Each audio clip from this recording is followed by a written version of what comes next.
За Монгол улсын хамгийн залуу улсын хурлын гишүүнтэй өнөөдөр ярилцах гэж байна. Тэгээд асуултаа яалчгүй эхлээд өнгөрсөн сонгуулиас эхлэхгүй бол болохгүй болчиход байна. Тэгэхээр хамгийн ихний асуултаа би за тухайд одоо ингээд дан ганц өнгөрсөн сонгуулиар ч гарч ирээгүй л ах л та. Тэгээд чагсаалтын үн гэдэг асуудал ер нь яригддаг байсан тийм. Энэ үнэхээр бодтоор байсан уу? Танай нам дээр энэ чагсаалтын үнийн асуудал байсан уу? Одоо нэг ярич одоо бүр жилийн хугацаа өнгөрсөн байна шүү дээ. Жагсаалтын үн гэхээсээ илүү жагсаалтад хэн орох ёстой вэ гэдэг одоо ямар процессор сонгон шалгаруулах уу гэдэг манай нам дээр их яригддаг. Ягаад гэхээр манай намын дүрмэн дээр айгу тодорхойгүй байсан асуудал та. Тэгээд яг хав манайх чинь ардчилсан эмэгтэйчүүдийн холбоо гэж байдаг, ардчилсан залуучуудын холбоо гэж байдаг. Тэгээд энэ холбоодуудаасаа зайшгүй төлөөлөл нь орох ёстой маа гэдэг байдлаар бол манай намынхан харж исэн. Тэгээд тэр ч утгаараа бас би ч нөө ардчилсан залуучуудын холбооны тэргүүндэд ерөнхийлөгчөөр нь ажилладаг. Тэгээд ардчилсан намын хамгийн залуу нарийн бичвүүдийн нэг нь байсан учраас бас жагсаалтанд бол орох юугаа авсан л та. Ирэх авсан. Тэр янз бүрийн тийм мөнгөний асуудал ер нь яригддаг уу? Хандивч яригдахгүй юу? Мэдээж хэрэг намд бол хандив бид нар бол тодорхой хэмжээнд бол өгсөн. Жагсаалтанд дээр нэр дэвшиж байгаа хүмүүстэй. Тэр нь одоо жишээ нь үнийн дүн ил байдаггүй. Одоо жишээ нь суу яриануд л тухайд нэлээ яваадсан шүү дээ. Хүмүүс ч бол ингээл нэг хідэн тэрбумаар гэл яриаддаг тийм бол байгаагүй. Одоо хинт ч тийм байд юм аа. Манай намынханд бол тийм хідэн тэрбумаар өгөөд ах мөнгөч байхгүй угаасаа. Одоо ер нь манай намаас засаглаагүй. Үгүй харин тий одоо хаанаасаа тийм юм байх.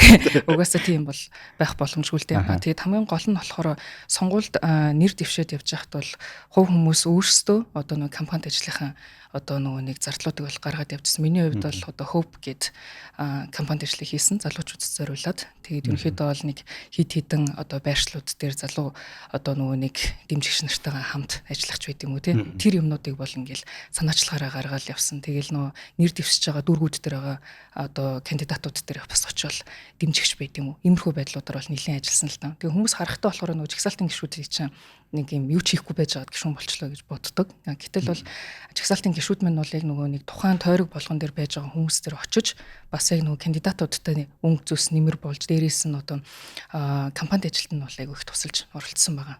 Бас манай намын хувьд бол.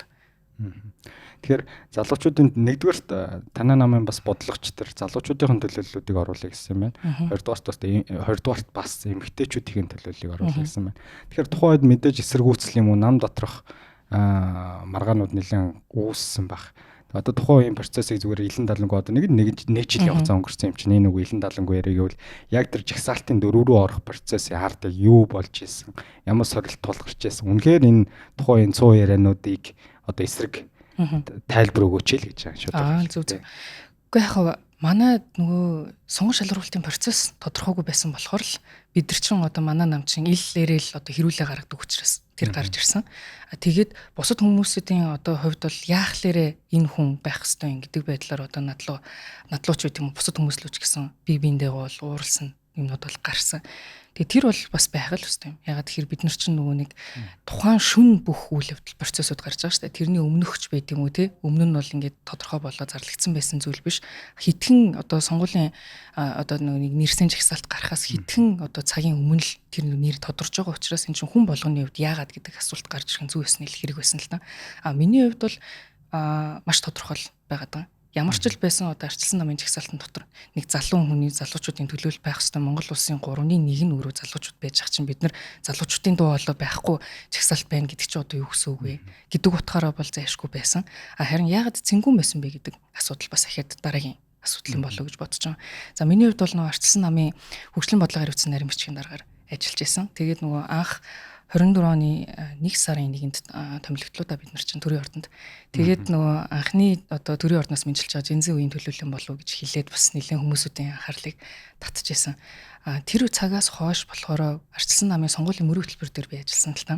Тэгээд энэ сонгуулийн мөрөг хөтөлбөр дээр ажиллаж ах явцад бол маш олон зүйлсүүдтэй танилцах боломж олдсон. Тэгээд энэ бас их одоо зөвч гэдэг юм одоо том хувь тохиол байсан. Миний хувьд бол мөрөг хөтөлбөр дээр ажиллаж явах явцад Монгол улсын салбар болгонд тулгамддаг одоо асуудлуудыг манай намын одоо бодлогын зөвлөлүүд бол гаргаж ирж тавиад тэгээ тийм дундаас бүгднийг нийлүүлээд одоо ингээд багцлаад явж хахад хамгийн гол нь бол эрчим хүч юм а гэдэг л тулгуур асуудал гарч ирсэн.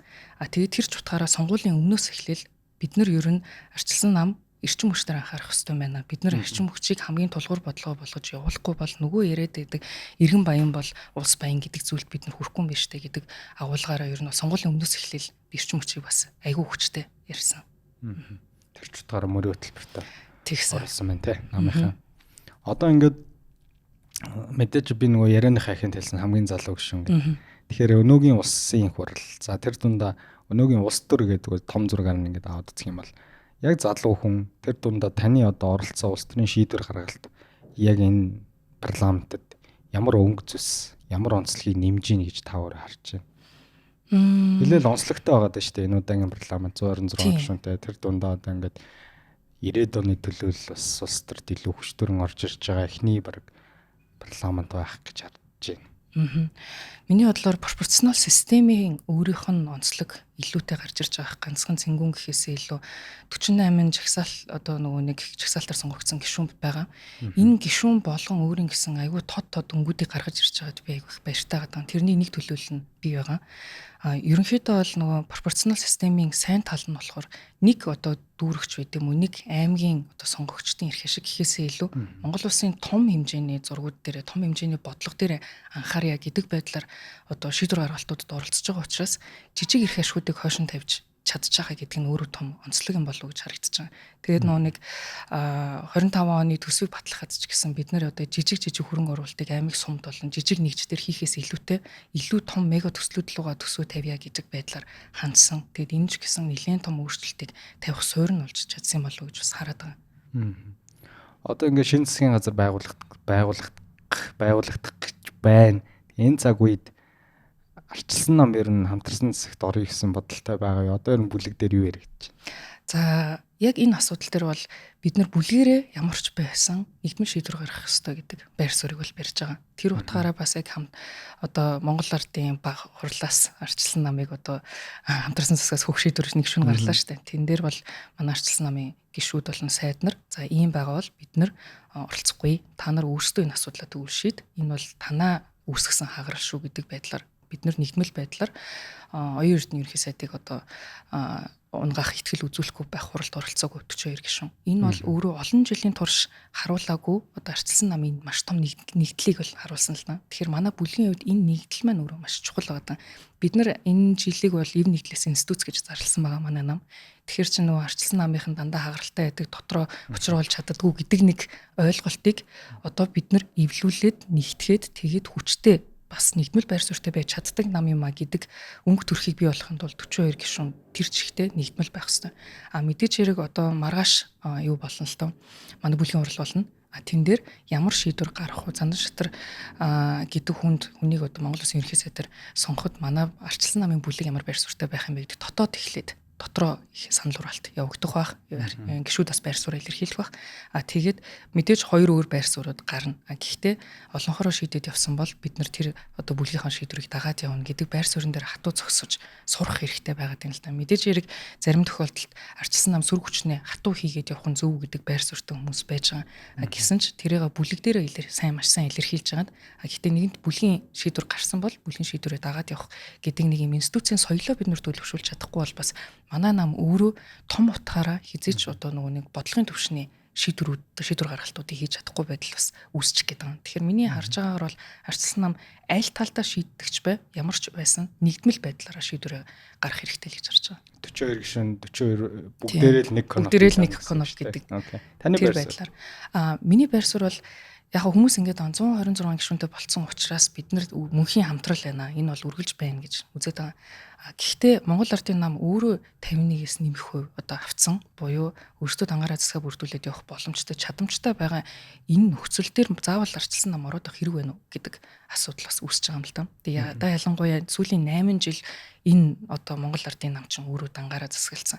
Энэ үед бид нар одоо сүр хүчтэй хийх шаардлагатай. Гэхдээ саяны байсан 10 сарын хугацаанд манай намын 8 сайд ороод ажиллахад нөө засаг дотор юу болж байгаа вэ гэдгийг дотроос нь орж харах. Гаднаас нь улсын хурал дээр одоо хилцүүлэгч байд юм уу одоо мэдүүлэх байдлаар ингэж сүүлтэн тайлан сонсох хоёр ялгаатай байдаг. Дотоод мэдээллүүдийг авах. Тэгэд энэ утгаараа бас Монгол Ардын намынханд энэ нүрээ тухгүй санагдсан болов уу гэж анзаарэгдэад байгаа. Яг тэгэхээр арчилсан намын сайднэр дотор нь ороод мэдээллүүдийн ил гаргаад тэгээд энэ дотроос эхнээсээ ахуулаад төрийн өмч компаниуд дээр ийм их одоо алдагдал шамшигдуулалт байна штэ гээл нөгөө арчилсан намаас томилогдсон хяналтын менежерүүд нь ажиллаад эхлэхээр эн чинь нөгөө нэг одоо эрх ашигын зөрчилтөнд үүсч эхэлж штэ.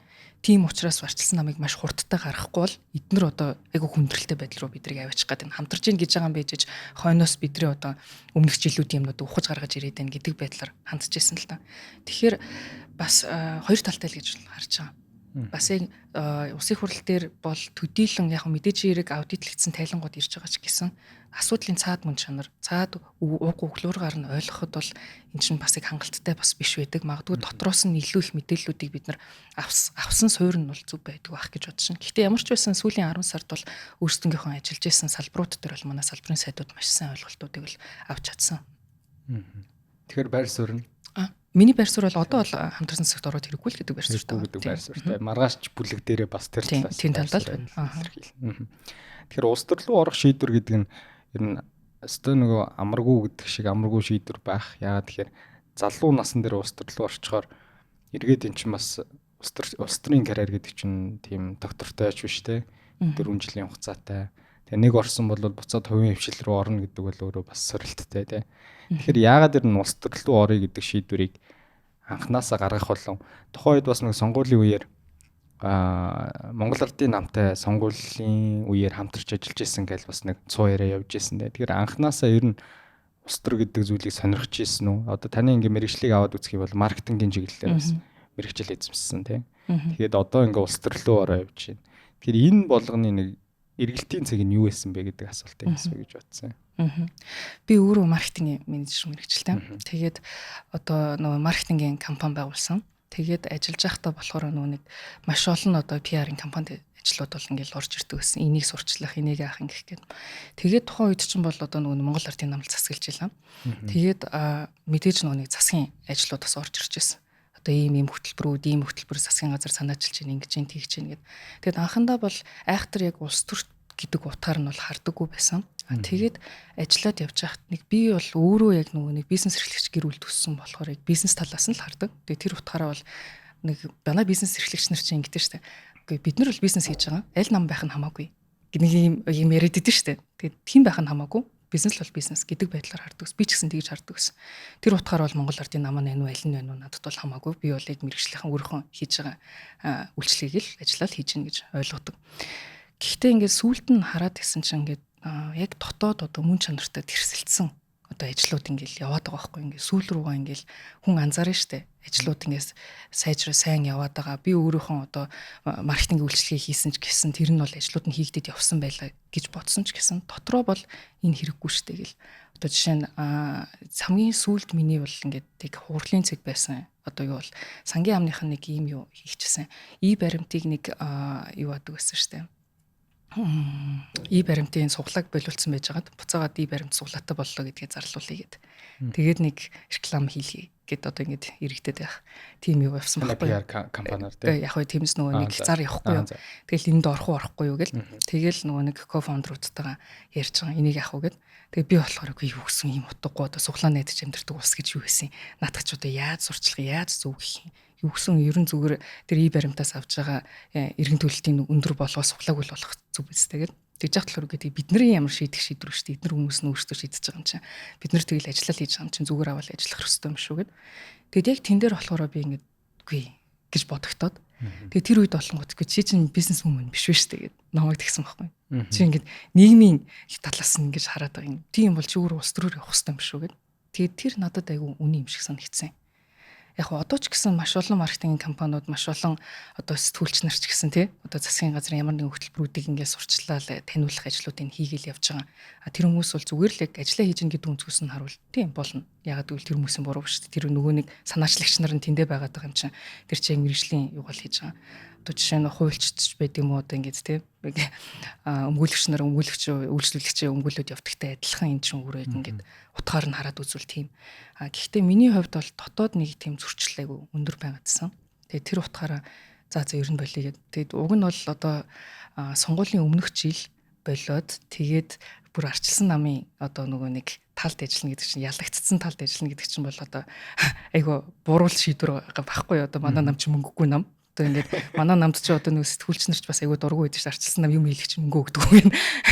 Тэгээд яг хуу тим шийдвэр гаргадаг нь болохоор идеологийн хувьд байсан. Тэгээд дээрэс нь болохоор нэг юм алдах юмгүй байгаа юм чинь. Яа тийм. Би өөрөө залуу хүн байгаа. Тэгээ заавал нэг яахтар одоо нэг доктортой бизнестэй байгаа л доктортой юм хийгээл ингээд явах шаардлага надад байхгүй.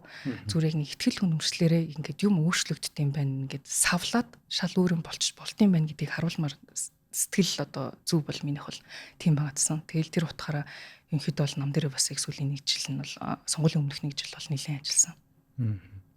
Одоо ингээд сая засгийн газар огцорчлоо. Танай намын дараа ган төмөргөө өөрөө хариуцлага хүлээнэ гэдэг чинь ер нь намын дараа солигдох уу? Намын дараа солигдох уу? Тийм угаасаа хуулиараа ерөнхийдөө бол солигдно. Тэгээд яхаа нөгөө өөрөө ч гэсэн бас одоо өөрөө бол ажиллаа өгнө гэдгийг бол хэлсэн. Тэгэхээр бол бид нар одоо зүрмийн шинжиллийнхаа дагуу одоо яг шинэ намын дарга бас одоо аваад тэгээд тэрнтэйгээ хамт бас манай үндэсний бодлогын орооны гишүүдч гэсэн нэлээд өөрчлөлтүүд явах байх гэж бодож байгаа. Сая тэгээ бас нэг юм дутуу тайлбарлалт нь нөгөө нэг баримттай холбоотой тэр нэг юу байгаа штэ ажиллаа штэ. Тэгээ тийм одоо нэг ажиллаа штэ. Тэнд бол манайх тэгээд бид нар хоорондоо тэгж хэрэлж явах хооронд бол аваагүй тэгснэ. Тэгээ сүүлд нь болсон чинь нэг Монгол даяараа нэг онгоо олдог нэг зар сурчлага явж байсан ш. Нэг баяр магна тоглолтог илүү хин тоглолтог илээ нэг төөкийн ажилтан явж байсан аа нэг нөтийн болоод тэгснэ нөтгөн уншуулсан чинь суглаан төжингуудаа плюс мөнөө явж идэг ч үгүй юм тийм. Тэгэл бид нар харчаал амир энийг л ярьжсэн байхгүй. Йоо ямар амир юм болцсон бэ гэд. Тэгэд яг хуу ерөн зүгээр нэг юм одоо харах нэ ийм PR-аар явдаг засгийн газар бас өөрөө цаашдаа явах нэг юм чинь өөрөө тулдсан юм биш үү? Тулах цэг гэж байдаг. Бүх юмыг гоё ганганаар харуулаад тэг ингээл форум арга хэмжээ зохион байгуулалт тэр болгоны чинь цаана маш их мөнгө явж байгаа штэ. Тэгэл нэг гоё одоо тэр болгоны чинь хойно ингээл тай засал, дизайн, брендинг гэл бүх юм явагдаж байгаа. Тэгэл ямар нэг ажил хийхдээ тэрнийга нэг гоё өнгөөр нэрлээл, гоё юмар харагдуулаад ингэж явах боломжгүй болсон. Хүмүүс одоо тэрнээс нь ингээд хэдийн худлаа идэг гэдгийг мэддэг болсон болохоор бид нар илүү бодит юм лугаа бас орж ирж байгаа сайн юм болов. Хэдий би өөрөө маркетинг мэрэгчлэлтэй ч гэсэн өөрөө тэр утгаараа бол арай сайн тал руугаа бас эргэж байгаа юм болоо да гэж бодож байна. Юм чин өөрөө нөгөө нэг тун нь хитрээд ирэхээр энэ ч өөрөө утгагүй болоод ирдэг. Тэгээ нөгөө талдаа болохоор нөгөө маркетингийн менежер гэхээр бид нар бас дандаа зар сурчлагаа гэдэг талаас нь хараад байдаг. Одоо ямиг танилцуулах, брендинг, идэвхжүүлэх үйл ажиллагаа юм шигээр хардаг.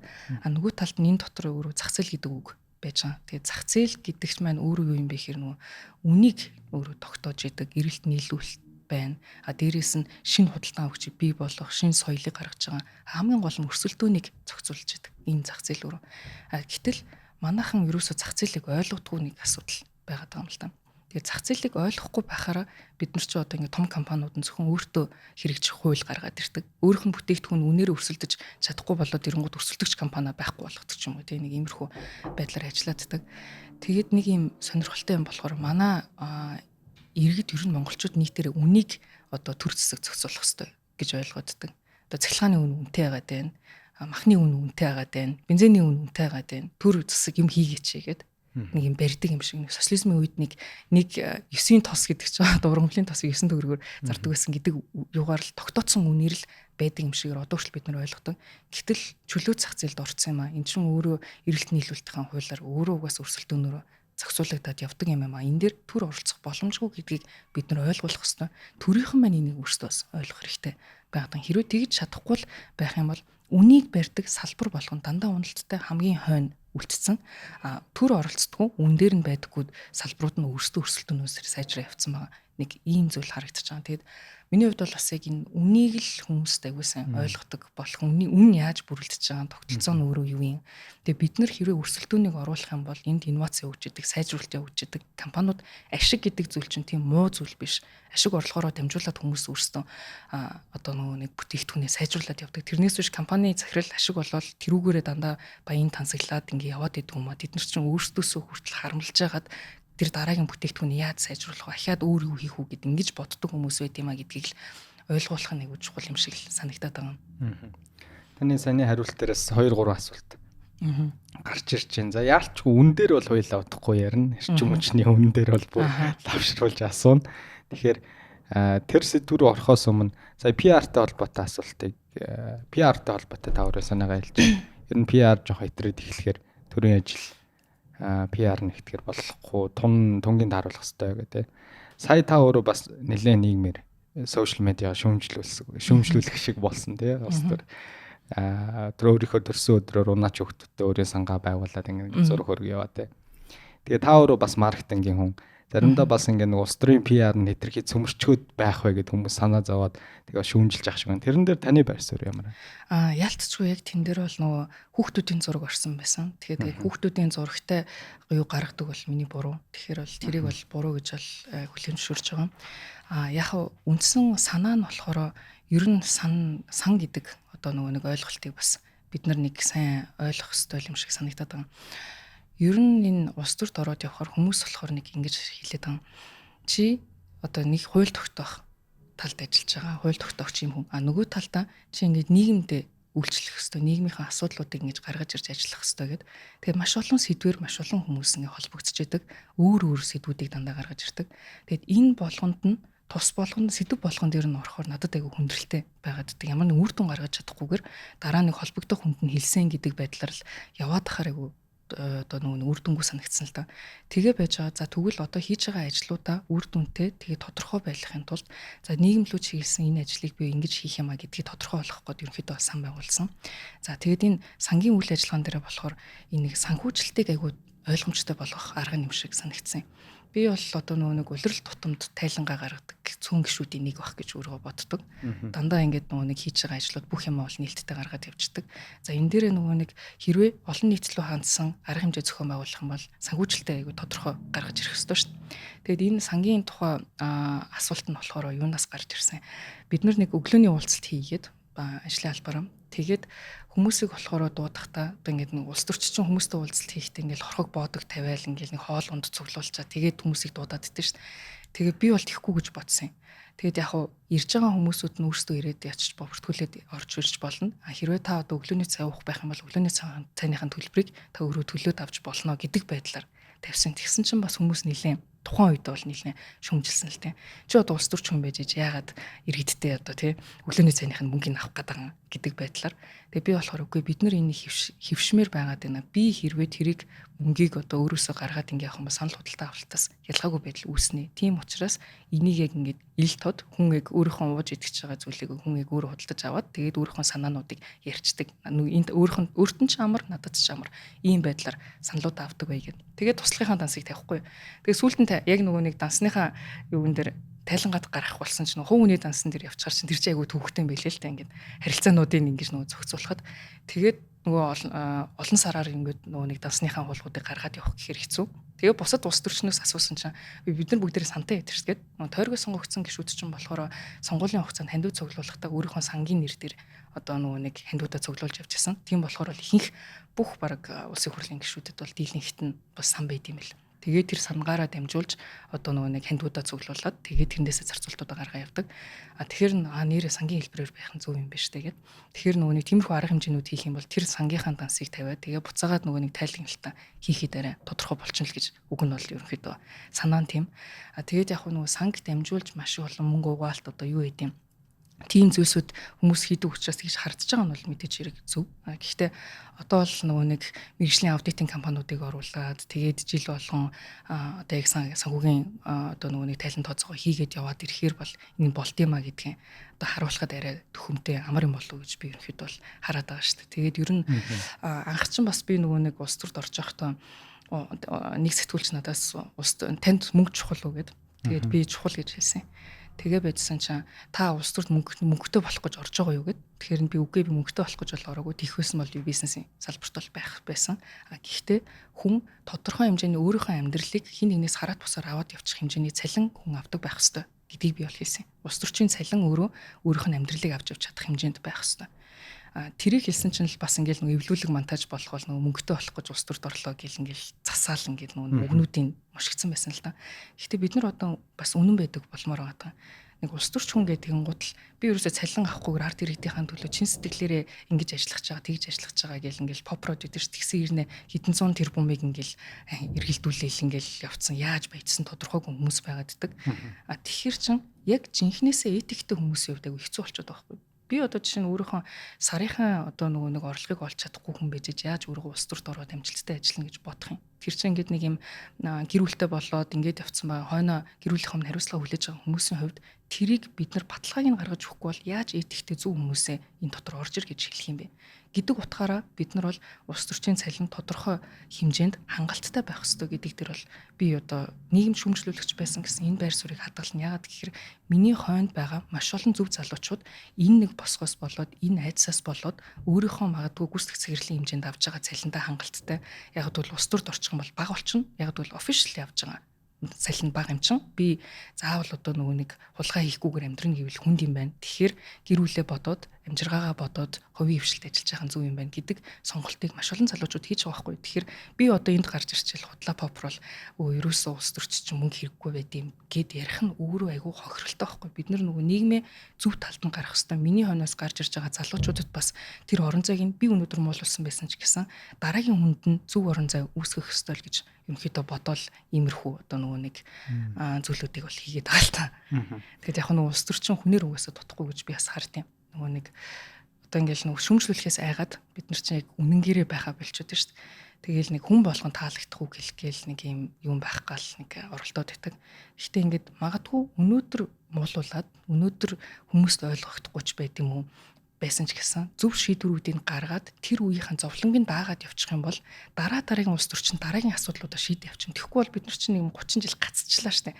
Нэг л их ард түмэндээ хайртай, нэг л их ард түмнийхэн чин сэтгэлийг боддог хүмүүс гэд яриад байдаг. Гэхдээ бодит шийдэл байхгүй. Шийдэл хийгингууд аль нэг бүлгийнхэнд нь таалагдахгүй болчих годдаг. Тэгэд энэ асуудлыг ер нь ингээд золиосон тэр улс төрчин рейтинг юм бол тэрийг гаргая л да бид нар. Тэгээд дараагийн хүмүүсүүд нь ороод ирээд дараа шатаас нь аваа явуучих хэрэгтэй л гэж ер нь бол бодоод байдаг. Саний асуултын дэлгэрүүлээд илүү асуул нэгэнт одоо сантай холбоотой зүйлийг хуулаа үнсэн юм чинь те. Хүмүүст бас нөгөө буруу ойлголт өгчвэ гэдэг утгаар нь би лавшруулж асууж байгаа. За нэг талаасаа бол одоо таны байр суурь юм аа шүү дээ. Өнөөдөр хүртэл 30 хэдэн жилийн улс төрийн хэм маяг бол одоо хэвийн бов тараадаг, ямар нэгэн баяраар өөрийн сонгогчдод нартай бэлэг тараадаг. Тэгээ одоо энэ нь өөрөө тэр одоо тэр гишүүдийн нийгэмд үйлчилж байгаа хэлбэр гэдэг юм уу, ард түмэндээ илүү би ойр байна гэдэг нэг өөрийн хандлагаа харуулах гэдэг шүү дээ тэр хүн. Улс төрийн оноогоо авах гэдэг шүү дараагийн сонгуулиар тэр хүмүүстэй ингээд хэдэн удаагийн уулзалт хийсэн баяр болгоноор би одоо ингэж бэлэг тараасан гэдэг. А гэтэл улсын их хурлын уг нь бол та тэр болгоны эсрэг байгаад байна. А гэтэл нэг улсын их хурлын гишүүн гэдэг хүний чинь өөр үндсэн ажил буюу улсын их хурл бол хууль тогтоох дээд байгууллага те. Нийгэмд болохгүй байгаа альва асуудлыг тэр хууль санаачлах юм уу? Нэгүл хууль эрх зүйн орчин асуудалтай байгаа бол түүнийг засаж залруулах те. Тэрэнд нь өөрөө дуу хоолой оролцох. Иймэрхүү байдлаар шийдэх бол өөрөө улсын их хурлын гишүүн үндсэн үүрэг те. А гэтэл одоо нөгөө хувийн сан хос сантай бараг дүүцэх хэмжээний манай улсын сан байгаа тий төсвийн мөнгө өнөөдөр төсөв өөр алдагдaltaй нэг. Тэгэл чамгүй хийх ажлууд байгаад байдаг. Гэтэл нөгөө л нийгэмд үйлчлэх гэдэг зүйлтэйгээ энэ төрийн ажлынхаа хууль тогтоохоо давхар хослуулад явчихаар эргээл нөгөө 35 жилийн хүмүүсийн хийдэг үйлийг л дахиж давтаж хийх гээд байгаа юм болов уу гэдэг зүгээр дөр зүрх надад цаа ярианаас нь анзаарагдлаа. Ер нь энэ үеийн хүмүүсийн сошиал медиагаар ажил хийдэг болчиход байсан улсын хурлын гишүүн. Ер нь хуралдаа сууж байгаа чидийн одоо 1 жилийн хугацаанд хууль санаачилсан чидийн үнэхээр хууль дээр санаачлах хуулийн төслүүдэд оролцоогүй ч гишүүд байна. Тэгсэн нэ сошиал медиад ингээл өстой мундаг юм бичээд л ард түмний талцуулаад үзээд идэг. Ард түмэнд бол тэр парламентын гадна бол маш сайхан харагдаад байдаг. Парламент дотроо суухаар ерөөсөө ажиллаа хийдэг тэр хэсэг гишүүд байгаа юм л та. Тэр энэ дээр лавшруулж асуумаар байна. Сангаа би сангаа болчих болдгоо юм уу тий? Үндсэн ажиллаа хийж болдгоо юм уу? Яагаад энэ давхар заавал сан гэдэг бодлогод таны зөвлөхүүд ингээ оруулж ирээд байна гэдэг дээр гайхаад байна. Яг зөв. Яг наадхан дээр чинь гол асуудал орж ирж байгаа. Яг өөрийнхөө одоо чиг үүргээр ажиллаад явхад надад нэг зөвлөх нэг туслах байгаа юм. Яг одоо нөгөө нэг хамт ажиллаж байгаа одоо баг гэдгээр. Тэгээд биднэрт маш олон хүсэлтүүд ирж идэг. Ийм хуулиуд дээр ажиллаад өгөөч, энэ дээр ажиллаад өгөөч, энэ асуудлуудыг шийдээд өгөөч, энэ дээр яваад өгөөч гэд. Тэгээд нөгөө нэг цаг хугацааны хувьд юус амжихгүй байгааддаг. Тэгэхээр чи ингээд 4 жил улсын хурлын гишүүний одоо баланкын дээр цугларч болох мэдээлэл одоо мэдээлэл авах боломж нь одоо баланкаар гарч ирээд байгаа юм л та. Миний хувьд бол одоо бид нэр альч байгууллага руу сүүлийн тэдэн жилд ийм тоо баримтууд ямар байгаа вэ гэхэд 14 хоногийн хугацаанд төрийн бүх байгууллагууд мэдээлэл өгөх үүрэгтэй байгаа. Тэгэд энэ бол өөрөө маш том давуу тал, энгийн үнд байдаггүй том давуу тал. Тэгэхээр энэ мэдээллүүд дээр суурлаад бид нар маш гоё анализуудыг хийгээд одоо шинжилтүүдийг гаргаж ирж болно. Тэгээд манай бизнес эрхлэгч нар ч юм уу би ялангуяа нөгөө чөлөө зах зээлийн талд дуурдаг гишүүн учраас яг татвар дээр энэ асуудлыг шийдээд өгөөч. Тусгай зөвшөөрөлтэй холбоотой энийг шийдээд өгөөч гэд ингээд ярьдаг. Гэтэл ингээ би яг эрчим хүчтэй тулгуурлаад бид нар ажиллаад явж байгаа хооронд шал өөр салбар орж ирдэг. Эрүүл мэнд ч юм уу тий бас их сонсоод үзэхэр нэрэл агуу чухал асуудал юм да гэд тэгж яхад бидний хэлдэг нь харин амжихгүй байгаад байна гэдэг юм л сүүлийн 1 жил бид нар ярьсан. Харин тий наач нэр агуу чухал юм тий ууланд гоё юм тий гэхдээ амжихгүй байгаад байна ингээл орхигдуулаад явдаг. Тэгэхээр ингээ нөгөө 4 жилийн хугацааг хамгийн сайнаар ашиглахын тулд яг тэр нөгөө бага өргөжүүлээд ажиллачмаар байгаа байхгүй. Бид нар ингээд яг хуульчтай нэмж авч байгаад яг тэн дээрэн судалгаан дээрэн суудаг, анализ тоон дээр суудаг 2 хүн одоо жишээ нь ажиллах гэдэг. Тэгээд нөгөө нэг орж ирсэн тоонуудаа бүгднийг боловсруулад гоё инфографикууд гаргаад ингээд нэг харьцуулттай гаргачмаар байгаа байхгүй. Одоо жишээ нь нэг юм бол нөгөө удам медалуудын тоог бид нар гаргаж байгаа. Удам медалуудыг жилд хэдийг тараагаад байгаа аймаг болгоноор нь за тэгээд тэдний хідэн төгрөг одоо улсын төсвөөс гараад байгаа гэж дуудаа гаргаж байгаа.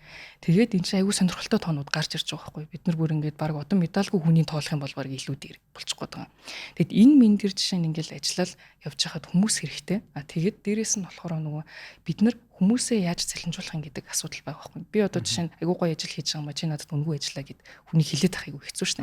Тэнд ажиллаж байгаа хүмүүс бас өөрсдөө цалинжаад явах хэрэгтэй. Өөрийнхөө ямар ч байсан fair pay-г авах хэрэгтэй гэж үздэг. Тэгээд энийг болохоор би нэг өглөөний уулзалтан дээр ирж байгаа хүмүүстэй танилцуулаад яг энэ хуулийн төслүүд дээр манай баг ажиллаж байна. Ийм юмнууд байна. Саналуудаа ингэж авсан. За энэ дээр оруулахыг хүсвэл нэмэлтээр ийм одоо энэ төслийг оруулж ирж болж байна. Энэ дээр бол ажиллаж болж байна гэдэг байдлаар оруулаад тэгээд энэ дээрээсээ та дуу нийш нүгж болно гэдэг. Тэгэд энийгээ буцаагаад нээлттэй тайлбарладаг болчмоор байна. Нэгсэндээ тэр хүмүүсээ сангаасаа танилцуулах. Тэр хүмүүсээ сангаасаа танилцуулах гэдэг байгаа байхгүй. Миний хүсэл бол тийм байгаа байхгүй. Тэгэхгүй бол нөгөө бага томруулж чадахгүй. Тэгээд ингээд жижиг багтайгаа өөрөө яг ингээл нөгөө бүх юм дээрээ суугаад байна гэдэг чинь одоо миний менежмент муутай их болох гээд байгаа байхгүй. Би энэ 4 жилийг маш муу ашигласан хүн болж таарах гэдэг. Тэгэхээр чин хийх ажил маш их байгаад байдаг. Зөв менежментээр хийчих юм бол хүмүүсээ өргөтгөж байгаа л тэр бол процессын асуудал байгаад. Тийм байх юм бол бид нар бол маш олон одоо нөгөө нэг хуулийн төслүүдийг өргөн бариад ингээд ажиллаж болох юм байна гэдэг нэг ив хаваа олохгүй л үзээд байгаа нэг юм. Тэгээ тэрийг илээр хиймээр байгаа байхгүй би бол. Тэгхгүйгээр одоо ингээл зүгээр нэг хүмүүс үүдэн шүү дээ. Нэг хойноо нэг том бизнестэй тий хаанаас мөнгө нь орж ирдэг мэдэхгүй. Гэхдээ ингээл бага хүмүүс ингээл явуулаад байдаг. Цалинжуулаад ажиллаа хийгээл ингээд идэг. Тэгээд би тхийг хүсэхгүй байгаа. Эсвэл ингээд нэг одоо нэг тэр компанийн энэ компанийн гэл нэг юм нэр авчдээ шүү дээ. Тхийг бас би хүсэхгүй байгаа. Тэгээ тийм болохоор л яг сан байгуулж байгаа. Тэгээ энийг тодорхой харуулъя. Тэгээд хүн болгон хурж ир чи энийг санаачилчаа. Чи ийм хууль хийчихэж, ингэчээч гэл нэг улсын хурлын гишүүд чинь завгүй байдаг гэдэг чинь дандаа нэг иймэрхүү хүсэлтүүд л хүмүүс уулзалтууд хийгээл юмаа ойлгуулах гал манай салбартын юм байна гэл ингээ юмнууд ярьдаг. Тэгэхээр тэр юмнууд дээр нь за окей ажиллаж болно юм байна. Гэхдээ бидний одоо би нэг дургуутай ажиллахгүй байгаа юм биш зүгээр яг одоо ажиллаж байгаа төслүүдний юм байгаа дараа нь цаг хугацаа гараад эсвэл хүний нөөц хүрэх юм бол энэ дээр ажиллая гэдэг байдлаар л ажиллаа явуул арай үр дүнтэй болов гэж хараад байгаа шүү дээ. Яг энийгээ илүү ил тод. Төвшөнд ил тод. Хувийн сангийн тэр одоо зарцуулалт болон орлого нь шилэн байдлаар явна гэсэн үг. Тийм тэрийг шилэн байлгаад ингэж гаргаад тэгээд бас нөгөө бага бид нар ч одоо ингээл нэг залуучуудаа дэмж бид нар ингээд гоё юм хийх чинь гэд тэгдэг. Тэгээ байж яснаа хүн дэмжээ за окей би та нарт 500,000 төгрөг өгье гэдэг. Би тэрийг хувийн насаар яах юм айгу тодорхойг байгаа гэдэг улсын хурлын гишүүн дээр яг энэ ажлыг. Тэгээ энийгээ ч гэсэн бид нар процессоо айгу тодорхой болгоод өгчүүл зүгээр юм шиг. Тэгээ нэг юм болохоор манай улсад одоо хандив гэдэг зүйл юусоо улс төрчид хандив өгнө гэдэг ойлголт нь ер нь бол хөвшиггүй байгаад байгаа шүү дээ. Манай амарчин одоо нэр дэвшиж байхдаа нөгөө 5,000 гэдгийг анх гаргаж ирээд залуучуудаас бол айгүй гоё дэмжлэг авсан байхгүй. Нөгөө нэг хандив гээл тэнгууд хэдэн зуун саяарч үйт юм уу айгүй томоор бид нар төсөөлөд байдаг. Гэтэл эн чинь өөрөө бид нар өөрсдийнхөө асуудлыг шийдэх гэж байгаа бол бид нар зүгээр жижиг л байхад болно. Тэр заавал өндөр дүн байхтай гол нь биш. Зүгээр жижигээр бид нар тэрийг аягуулсан хүмүүст ойлгуулж чадаад хүмүүст хүрч чаддаг. Тэр нь нээлттэй байж чадах юм бол эн чинь яг бодит оролцоо болно. Тэгээ тэрийг хөвшүүлчмээр байгаа. Тэгэхгүй бол ингээд нэг юм гинт бирд гарч ирсэн юм шигээр айгүй мундаг арга хэмжээнүүд хийгээл амарлаг юмнууд гаргаал ч одоо нэг юм мэдгүй одоо би бол гайхаад идэх байхгүй юу хизээч бизнес хийж байгаагүй юм байж ийж амар мундаг баян байгаа л идэх хүмүүс үүдэн штэ. Тэгээд тэд нар нь өөрсдөө гарч ирчихэл мөнгө өрөөсөө хэрэггүй штэ. Би баг ард түмнийхэн төлөө зүтгэхийн төлөө төрсөн гэл ингээд яриаддаг. Тэгэд айгүй муухай санагдаад идэх байхгүй юу надад. Тэгснэ намайг гарч ирээдгүй энэ айгүй чухал одоо ингээд бид нар мөнгөтэй байж иж л ажил явдаг гэдгийг ингээд хүмүүст хэлэхээр хүмүүс болохоор ингээд чи ёстой айгүй муухай юм ярьж ингээд ингэж ойлгоддаг. Гэтэ бодит байдал нь штэ. Манай үеийнхнийг ингээл оюутан байхаас нь эхлэж чи миний хажууд яв тэгээд ажил хийж сур гэл өнгөө баахан л ажилуулдаг л байсан. Бид нар дандаа л тийм юмд нь ажилтдаг л байсан штэ. Тэгж яхад тэр чинь байж боломгүй асуудал штэ. Ер нь бол хүнийг ажилуулж байгаа бол хүнд цалингийн өгч сурах хэвээр. Тэр хүн хэдий туршлагагүй байсан ч гэсэн тэр хүн өөрийнхөө гэсэн хөдөлмөрийнхөө хэмжээнд цалингаа бас аваад явж чаддаг. Одоо нэг тийм л жишгийг бол тогтоох хэвээр аль салбарт ажиллаж байсан байлаа гэд. Тэгэхээр яг энийгээ тодорхой байлгадаг болчих юм бол нөгөө нэг худлаа гой үгний хойно явагдаж байгаа хуурамч мөнгнүүдийг бид нар гаргаж ирэх боломж нь гараад ирэх юм болов уу гэж найдаалгаа миний хувьд бол зөв. Одоо ер нь ойлгомжтой болж эхэлж байна. Ер нь бол ажил хийх гээд байгааг нь бол ойлгож байна. Мэдээж өөрийнхөө ажлыг ингээд аль болох бүтээмжийг л өндөр гаргах гэдэг асуудал шийдэх гээд. Гэтэ цаашдаа энэ ямар нэгэн тэнд ашиг сонирхлын юм үүсэх эрсдэл байгаа. Цаашдаа одоо чинь ингээд явах юм уу? Үнэхээр улсын их хурлын гишүүдэд нэг туслах болон зөвлөгөө нь одоо хүрэлцдэг ч юм уу те. Магадгүй энэ чинь бас орж ирж байгаа ард түмнээс юм уу иргэдээс орж ирж байгаа санал гомдлууд бол жишээ нь харьяа нэг эзэн байх хэрэгтэй шүү дээ. Магадгүй одоо байгаа л ахт одоо монголчуудад төр те аль яамд нь хариалагдах энэ асуудлыг одоо нийслэлүүн явах юм уу те иргэдийн төлөөлөгчдийн хурлаар оруулж хийх юм уу гэд. Тэгэхээр тэр болгоныг магадгүй ингээ хуваарлах ч гэдэм үү тийм боломж ер нь байдаг юм. Одоо бүх асуудал гомдлыг л өөр дөрөө аваад за би ер нь шийдчихийгээд ингээ яваад. Тэгэхээр зөв юм уу л гэж цаашдаа урт хугацаанд харин тийх боломжгүй. Тэгээд бүгднгийн ер нь бол дандаа аваад утсаараа юм уу эсвэл нэг албан бичгээр заавал хандах хэвээр. Тэгээд хүлээж авлаа, заа ойлголоо. Тэгээд холбогдох яам руу шилжүүлээ, холбогдох юу руу гаргалаа гэд өөрөөсөө холбуулж байгаа л хэлбэр шүү дээ. Ер нь бол одоо нөгөө эсвэлдэхүү буюу ингээд наа чинь би хариуцаж хийхгүй юм байна, наадах чи энэ хариуцаж хийх юм а гэдэг байдлаар л явж байгаа. Тэгээд тэр бол мэдээж хэрэг яг тийм байдлуудаар дандаа ингээд шилжүүлээд ингээд явдаг.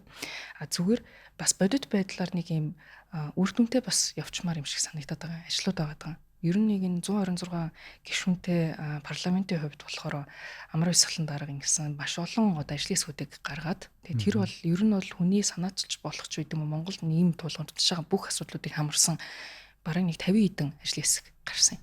Тэгээ тэрэндээ одоо гишүүд бол хуваагдаад ороод нэг гишүүн бараг 10-ад ажлын хэсэгт ороод хуваагдаж орсон. За тэгээд тэр дундаа бол ингээд хуулийн төслүүд төр ерөнхийдөө ажиллаа явцсан. Тэгэд ингээд нөгөө нэг ажлын хэсгэрээ ороод ирэхийн нэг том давуу тал нь болохоор жишээ нь цэнгүүн гэдэг хүнд дургу болохоор тухайн хуулийг дэмжихгүй байх магадлал байж болно шүү дээ. Зүгээр л одоо нөгөө хувь хүнийх нь ярьж байгаа юм таалагддаг болохоор дэмжмээр байдаг. Харин ажлын хэсгэрээ тэр чинь хит хитэн гишүүд нийлээд ажилласан төсөл төр гэхэр ч одоо хувь хүний фактор гэхээсээ илүү ажлын хэсэг байгаамаа. Тэгэхээр энэ Монгол улсад ийм утга учиртай маа гэдэг субъектив хандлагагүйгээр хараад эхлэхээр бас арай илүү нөгөө нэг ажил хэрэгч нөгөө нэг хандлагууд бас өрнөд явах боломжтой юм шиг харагдаж байгаа. Нэг зам даваа тал нь. Нөгөө тал нь болохоор нөгөө нэг хитрхи дундаа хайчаар нөгөө гишүүд чинь нэг нэгэндээ найдаад хин нэг нөгөө хүчилж нөгөө ажлын хэсгийн дарганч гэдэг юм хүчилж явахгүй бол бас их зарим ажлын хэсгүүд нь бол нөгөө нэг сайн ажиллаж чадахгүй ингээд хаягтаад байх юутаа. Тэгээд яг 126 гишүүн өөрөө яг тусдаа нэг хууль санаачлаад явах нь хэр зөв юм бэ гэдэг дээр би бас гайхаад байгаа. Одоо сүүлийн одоо өмнөх одоо жилүүдийн хараад үзэхээр 76 гишүүнтэй байгаад одоогоор мөрдөгдөж байгаа 900 хуультай манай улс болцсон байгаа. Тэгээд гишүүн болгоо нэг хууль өргөн барьдаг. Олон хууль өргөн барих юм бол сайн ажиллаж байгаа гишүүн гэж ойлгоод бид нар ч одоо нэг хэрэгтэй хэрэггүй баахан хууль бичиж цаас дүрмтэй болцсон. Тэгээд тэр нь хоорондоо уялддаг. Тэгэхээр энэ парламентаас эхлээд арай илүү одоо нөгөө нэг энэ асуудлаа төвлөршүүлээд буюу засъя гэд хоолойдынхаа нийцлүүдийн шалгаж агаад нийлүүлээд хэрэггүйг нь болиулаад ингээд нэг жоохон засвар хийхгүй бол одоо ингээд хууль болно гишүүн болгол тэдэн хууль санаачилж ингээд өөрийгөө баахан нийгэмд танилцуулаад энэ асуудлыг инглээ гэл яриад ах юм бол энэ чинь өөрөө нөгөө нэг айгу замбраагүй байдал үүссэн. Манай хуульчид хүртэл ойлгохоргүй болон нөгөө нэг хуулийн зөрчлүүд бий болоод ингээд тэгээд хуулиасаа тавсан журмууд бас дээрээс доод гүйцэтгэх шатанд нь ахаад гаргаад ирэхээр бүр ойлгомжгүй байдал үүсэж байгаа. Тэгэхээр яг энэ асуудлуудыг хийхийн тулд бас ингээд нөгөө нэг өөрөөсөөхөө одоо нэг чиглэлд ажиллаж байгаа. Тэгэхээр би бол нөгөө улсын хурлын даргын тэр зарчимтай бол бас санал нэгдээд байгаа. Заавал би одоо өөрөө нөгөө нэг шинэ хууль санаачлаа дахиад нэг юм гаргана гэхээсээ илүү нэг юм ямар юг хуульчлахгүй гэдгийг айгуусан зааглах хэрэгтэй болчиход байгаа. Бид нар зарим зүйлсийг бол хуульчлах боломжгүй шүү дээ. Одоо жишээ нь төрийн албаагчийн ёс зүйн тухай хууль гэж байж байгаа. Тэгээд ингээд ёс зүйн тухай хууль тэр чинь одоо нөгөө нэг ажлын юун дээр л өөрсдөнгийнхөө дотоод журмаараа шийдчих боломжтой асуудлыг заавал тэнд бид нар хууль болгож гаргаж ирээ. Тэгээд тэр нь өөрөө хууль нь ялгууртай байдлаар хүндээ үйлчлдэг байдлыг үүсгэж байгаа ч гэдэг юм. Иймэрхүү зүйлсүүдийг бол хуульчлах шаардлагагүй зүйлүүд хүртэл байж байгаа. Тэгэхээр юуг хуульчлахгүй төр хаана орохгүй гэдгийг аягуулсан ялгаж өгөхгүй бол манайх чинь ингээд цаасан дээр бол манай иргэд бол гайхалтай л амьдрах гэдэг шүү дээ. Ингээл залуучдын хөгжлийг дэмжих тухай хууль гэл бас 3 хуудасны хууль байж байгаа. Тэгэл залуучдын идэвх чармаалтыг үнэлнэ л гэхийн, тэгээд тэн үнэлэх юм яах юм. Тэгснээ залуучдын ордон байрна гэхийн, тэгээд тэрэнд нь хин очих юм яаж явах. Айгу тодорхойгүй юмнууд байгаа байхгүй. Тэгэхээр яг тийм юм гэхээсээ илүү нэг жоохон процесс нь тодорхой болоод нэг юм ажилтдаг болчоосоо гэдэг үүднээс бол хууль тогтоогчийн хувьд бол би тийм байр суурьтай байгаа. Яг маш олон хуулийг яг ингэж өөрөө шинээр санаачлаад хийн гэхээсээ илүү хуулиуд маань өөрөө нийцэлтэй байгаад тодорхой тэгээд бас яг ойлгомжтой олон талаар салаа утгагүй байдаг болоосоо гэж бол хүсэж байгаа. Хувь хүнийхэн зүгээс бол миний одоо оруулах хувь нэмэр нь бол энэ хуулиуд маань өөрөө хувь хүний эрх чөлөөлөлөө халдсан бити байгаасай.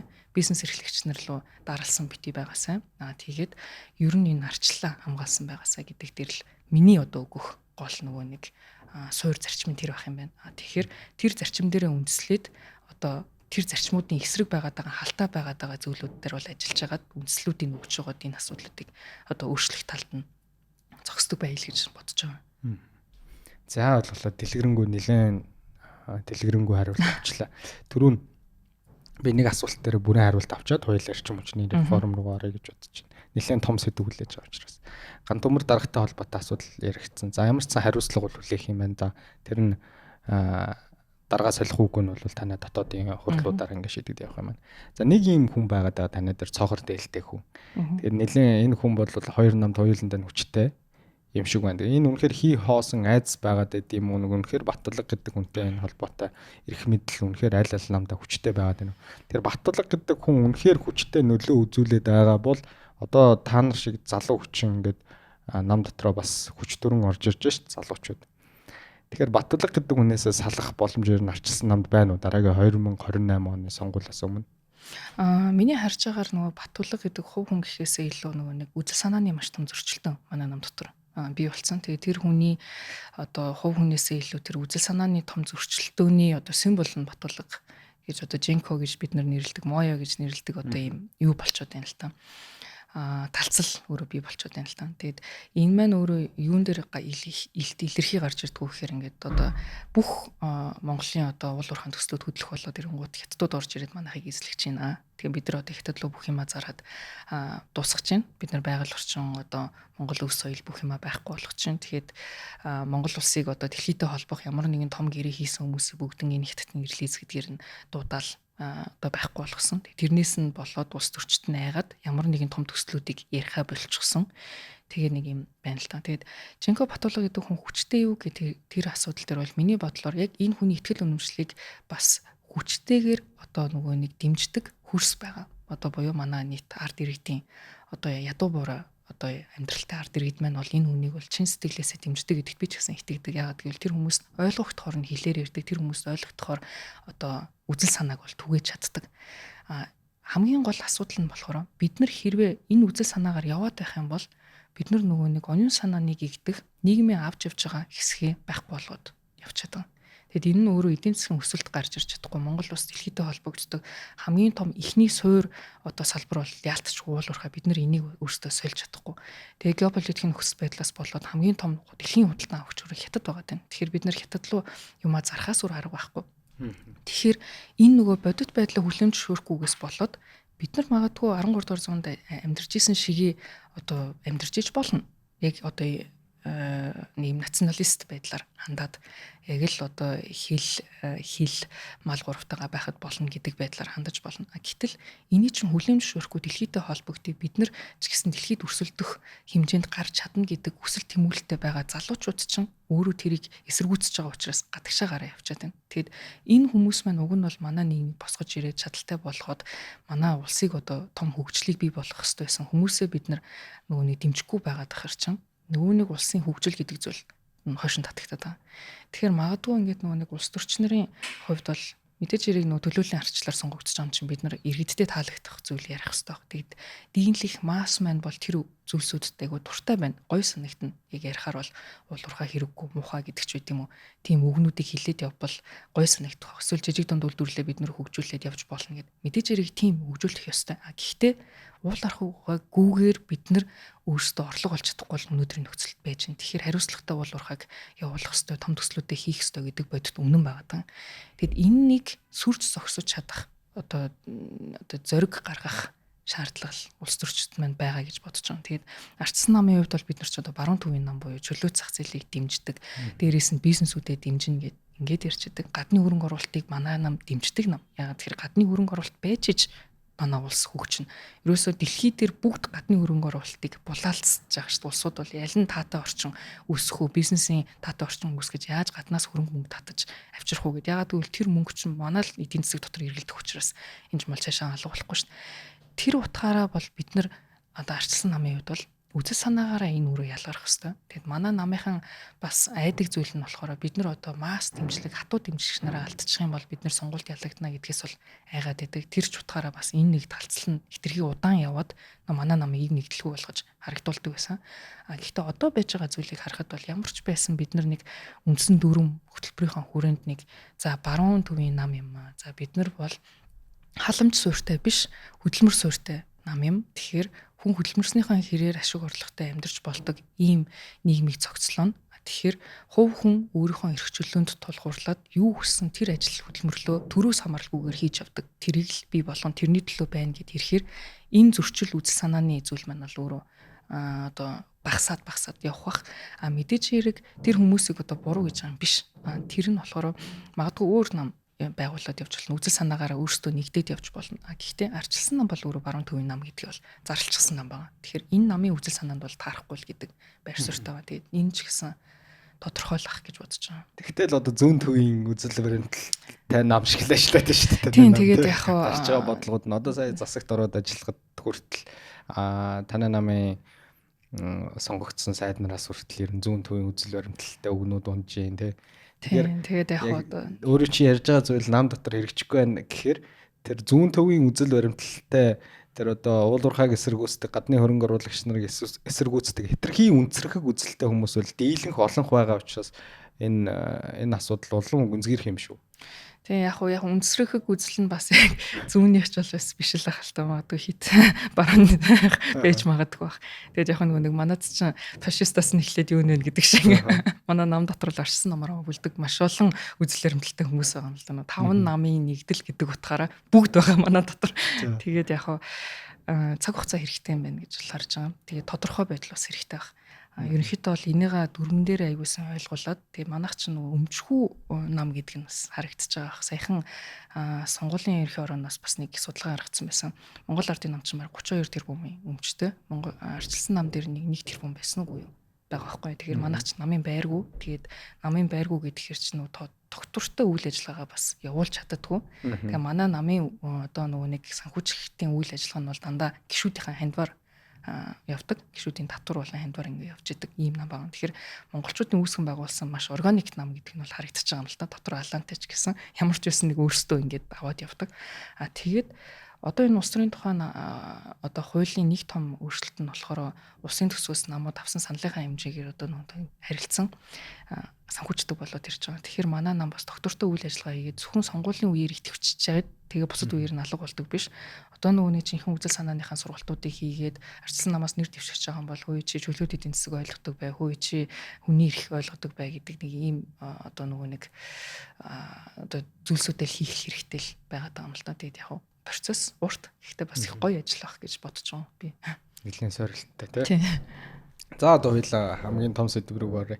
Эрчим хүчний реформ гэдэг. За эрчим хүчний реформтой холбоотой эрчим хүчний үндэсний хороо гэж байгуулагдсан өнгөрсөн жилийн 10 сар тий. Одоо ч та гишүүнээр гарцсан уу? Би бол гарах нөгөө юугаа өгсөн. Шийдээгүй. Тийм шийдвэр яг эцэслэгдэж бол шийдвэрлэхтэйг л явж байгаа. Окей.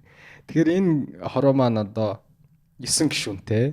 Тэгээд дор чанд одоо шадар сайд асан үнээр ахлуулад явж байгаа. Энэ хороо маань юу болов? Ер нь эрчим хүчний реформ маань юу болоо? Зүгээр үн нэмэл ингээд таг болчлоо гэдэг ард түмэн бол нэлийн бухимдалтай шүү дээ. Тийм. Тэгээд тэр бас тодорхой хэмжээнд бол байх ёстой зүйл байхгүй юу? Тэгэд ягаад тэгэхээр эрчим хүчний үндэсний хороо гэдэг нөгөө нэг салбар дундыг одоо зохицуултуудыг хийх зорилгоор гаргасан. Тэгээд улсын хурлын гишүүд болон салбарын мэрэгчлэтнүүдийг оролцуулсан ийм хороо гарч ирээд бас хид хідэн өөр үндэсний хороонуудыг бас байгуулж ирсэн ердний засгийн газар. За энэ дээр орж ирээд бол үндсэндээ эрчим хүчний яаман дотроо хариалагдаад тэгээд эрчим хүчний реформа хийя гэж хахад хамгийн түрүүнд мэдээж салбарын саналыг сонсох хэрэгтэй. Салбар одоо дистараллуудаа гаргаж ирэх шаардлагатай байсан. За бидний зүгээс бол харж ирсэн нь бид нар салбарын бүтцээ эхэлж янзалчаад дараа нь үн тарифлуу орё гэдэг байр суурь хадгалж ирсэн. Эрчим хүчний яам болон эрчим хүчний салбарынхан болохоор үгүй бид нар үн тарифаа хөдлөхөөс нааш энэ асуудал чинь өөрөө шийдэгдэх боломжгүй маа гэд ийм хатуу байр суурьуд илэрхийлэгдчихсэн. За ингээд байжгууд эрчим хүчний яамнаас гадна байдаг зүйл чинь эрчим хүчний зохицуулах хороо бие даасан байдлаар одоо эрчим хүчний үн тарифыг тогтоох боломжтой гэж ярьдаг ч гэсэн бодит байдал дээр болохоор эрчим хүчний зохицуулагч гэх 5 хүн сонгогддог. Тэрний 3 засгийн газараас буюу дийлэнх нь засгийн газар томилогддог. Тэгэхээр буцаад ерөөс хамаат байдал байж байгаа юм л та. За ингээд нөхцөл байдал орж ирлээ. Энэ өвөл нэлийн хүнд болох юм байна. Дээрээс нь болохоор нэг байсан юм нь биднэрт энэ нэг сэрэг эрчим хүчтэй холбоотой том дийлүүд хийх боломж байна. Тэгэхээр үн тарифаа тохирж иж энэ том дийлүүд хөдлөх учраас одоо нөгөө нэг үн чөлөөлж иж бид нар энэ гэрээнүүдээ хийгдэх боломжтой гэдэг шахалтууд гарч ирээд тэгээд үн тарифын реформыг төрүүлж хамгийн түрүүнд нь хийчихье гэдэг одоо шийдвэр гарч исэн. Ягаад гэвэл цаг хугацаа алдаж болохгүй засгийн газар өөрөө том гэрээнүүдээ хийгээд аваад явна гэдэг үндслээр. За ингээд явж байхдаа болохоор нөгөө хэдэн хувиар нэмэх юм бэ гэдэг асуудал. Өртөгтөөсөө багаар явж исэн. За хэдэн хувиар нэмбэл өртөгтөө хүрэх юм бэ гэхэд 30% нэмбэл өртөгтөө хүрнэ гэд. За окей тэгвэл 30% нэмнэ гэдэг чинь өөрөө маш том үзүүлэлттэй гэд. Тухайн үед бол олон улсын байгууллагууд болон судлаач нар бас хэлэхдээ хитрхийн өндөр байна. Наа чинь танай инфляцтэйг өндөрөөр нөлөөлөх шүү дээ. Та нар энийг яах юм бэ гэд. Тэгж яхад болохоор нэг юм сонин яриа яригдсан баг. Манай монголчуудын одоо онцлог байгаамаа. Хэрвээ бид нар ингээд нөгөө багаар явах юм бол иргэд бол бүр илүү бухимднаа. Тийм учраас одоо улирал улиралт нь нэмэх бишээр нэг мөсөн одоо энэ өртөгтөө хүргээд тэгээд хэдэн жилд нь орхих нь зөв юмаа гэдэг тийм шийдвэр юм гаргасан.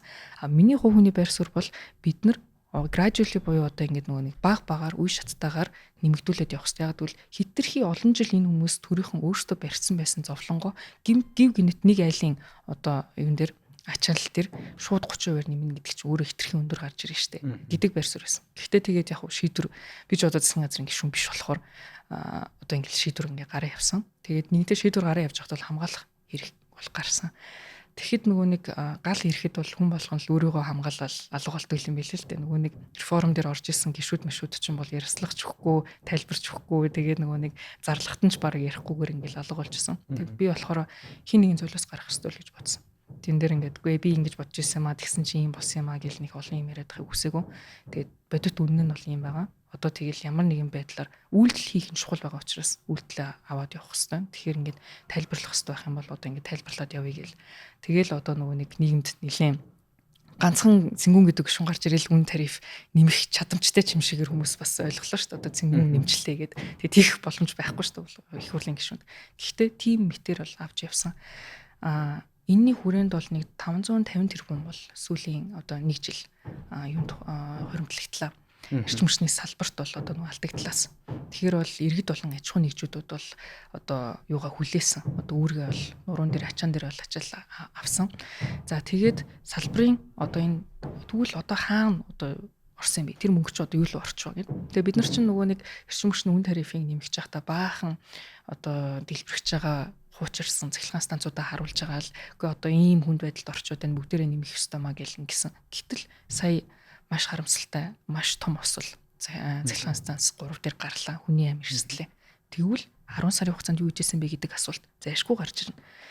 Энэ хооронд ямар үйл явдлууд болсон бэ гэхээр нэг том үйл явдал нь бол эрчим хүчний яамд хариалтай байсан нэг 39 оноо төрийн өмчт эрчим хүчний одоо төрийн өмч компаниудыг бүгднийг Эрчис Монгол гэдэг компани байгуулад Эрчис Монгол төрийн өмч компани өөрөө хариуцаад ажилладаг болохоор одоо засгийн газар тогтоол нь гараад яамны эрх мэдлийг одоо Эрчис Монгол руу улсан. За энэ болохоор нөгөө Эрдэнэс Монголтой төсдөөр уул уурхайн яам хариуцахгүйгээр юу хариуцна гэдэг байдлаар одоо төрийн өмч компанийн үйл ажиллагаа хийнэ гэд. Бодлогын хувьд бол надад бол бас нэг шат зөв юм шиг санагдаж байгаа. Яг тэгэхээр яам бэжэж бодлого гаргах хэрэгтэй гэж тэнд ажихун ажил хийгээд компани өдөртөө яваад байна гэдэг чинь өөр утгагүй. Эрчим хүчний одоо яам өөрөө төрийн өмч компаниудын 66%-ийг хариуцна гэдэг чинь өөрөө одоо компаниудыг ажилуулж байгаа гэсэн. Тэрийг болиулаад тэр компаниудыг бүгднийг ямар ч бас Эрчис Монгол дээр авчирна гэдг нь компанийнхаа менежментээр компанийнхаа одоо ашигт ажиллагааг бүтээмж дээр суурилж ажиллах боломжийн нөгөө талдаа гаргаад ирж байгаа. Эннийхэн цаатлаас энэ дээрээ бид нар Эрчис Монгол дээр ТЭЦ 2, 3, 4 одоо жишээ нь тусдаа компаниуд байх юм уу? Эсвэл яг эрчим хүч үйлдвэрлэгч нэг компани гэдэг толгойтой болоод тэндээ үйл ажиллагаануудыг хариуцдаг байх юм уу гэдэг одоо шийдвэрүүдийг гаргаж зэгцэлж хагаад дээрээс нь ашигт ажиллагаан дээр хүргэж хагаад дараа нь бид нар нээлттэй хувьцат компани болох хэвээр. Тэгэхээр энэ гурван шатны одоо хоёр дахь дээр нь бид нар аваачих гад явж байгаа гэдэг нөгөө процесс бол өөрөө ингэж явж байгаа. Тэгээд ер нь бид нар чинь нөгөө нэг төрийн өмчтийг л багасгах зайлшгүй шаардлага байна. Тэгэхгүй л бол энийг нээлттэй болгож гаргаж ирэхгүй бол нөгөө авилгал хийх ахвал энэ дотроо байгаад байна. Төрийн өмч чинь ерөөсөө л нөгөө алдагдaltaй ажилласан ч гэсэн хамаагүй төсөв баталуулчихад байгаа. Татвар төлөгч нарын мөнгөөр.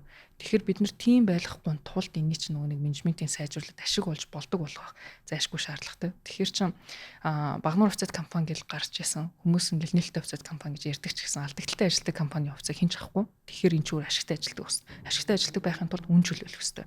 Гэт ингээд нөгөө нэг буцаад анхан иржсэн бид нар үн чөлөөлөх асуудал дээр ирчээд байгаа. Өнөөдрийн байдлаар үн чөлөөсөн үү гэвэл үгүй. Өнөөдрийн байдлаар үнийг зүгээр нэмэгдүүлсэн.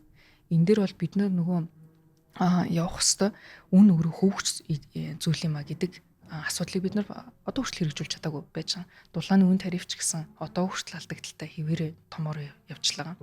Тэгэд яг миний харж байгаагаар болохоор энэ салбарыг одоо ашигт ажиллагаанд суйрлуулад хөрөнгө оруулалтуудыг нэмэгдүүлээд дээрээс нь энэ одоо нөгөө нэг төрөмж компаниуд нь нээлттэй хувьцат компани болоод ажилтдаг байхын тулд төрөөс яалтчгүй буцаад хөрөнгө оруулалтууд зайлшгүй шаардлагатай байна л гэдэг бодит үнэтэй бас тулчлаа л та. Тэгэхээр чинь нөгөө улсын төсвийн хөрөнгө оруулалтууд шаардлагатай болно. Энэ тоног төхөөрөмжүүдийн шинжлэх барих гэдэг ингээд олон урт хугацаанд байсан алдагдлуудыг нөхнө гэд ингээ харахаар бид нар улсын хурал дээр тэгвэл төсвийг баталж өгөх шаардлага гарч ирж байгаа. Энэ дээр нөгөө манай 126 гишүүнээс 103 гишүүн орсон байгаа эрчим хүчний дэмжих бүлгийн гишүүд маань бол ажиллах шаардлагатай. За ингээд харахаар нөгөө манай улс чинь нэг зам тээвртэй автозам барихтаа бол маш том өндөр төсвийг тавиаддаг. Манай усан жамц гишүүн бас нэг маш гоёор тэрийг бол гаргаж ирж харуулсан. Улсын 26 оны улсын хөгжлийн төлөвлөгөөн дээр 33% нь болохоор нийт төсвийнхөө 33% нь автозам дээр тавьсан байна. Тэр дундаасаа болонгууд нэг 5 хүрэхгүй хувь нь юун дээр эрчим хүчээр байж байгаа. Тэгсэн хэрнээ эрчим хүчлөө оруулсан одоо нэг төгрөг маань бол өөрөө 4 төгрөг болж үржигддэг буюу эдийн засгийн асар өндөр өгөөжтэй одоо салбар байгаа.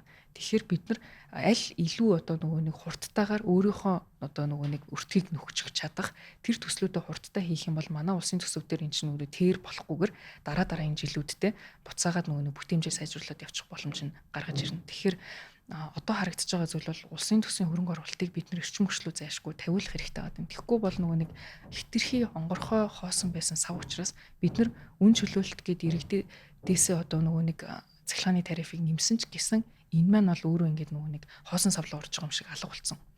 Тэгэхээр энэ дээрс нэг цом харагдаж байгаа юм бол нэгт бүтээмжийг агуулсан сайжруулах хэрэгтэй. Тэн дотор байж байгаа үр бүтээмжгүй зардлуудын тоонд бол одоо жишээ нь цахилгаан станцуудын үнс нь савны тухай асуудал гаргаж байгаа. Цахилгаан станцуудын үнсийг одоо зүгээр л үнсээ хаяхын тулд тэнд 200 сая 300 сая гээл бүр ТЭЦ 4 дээр бол 4 тэрбум төгрөгийг бид нар зарцуулж байгаа.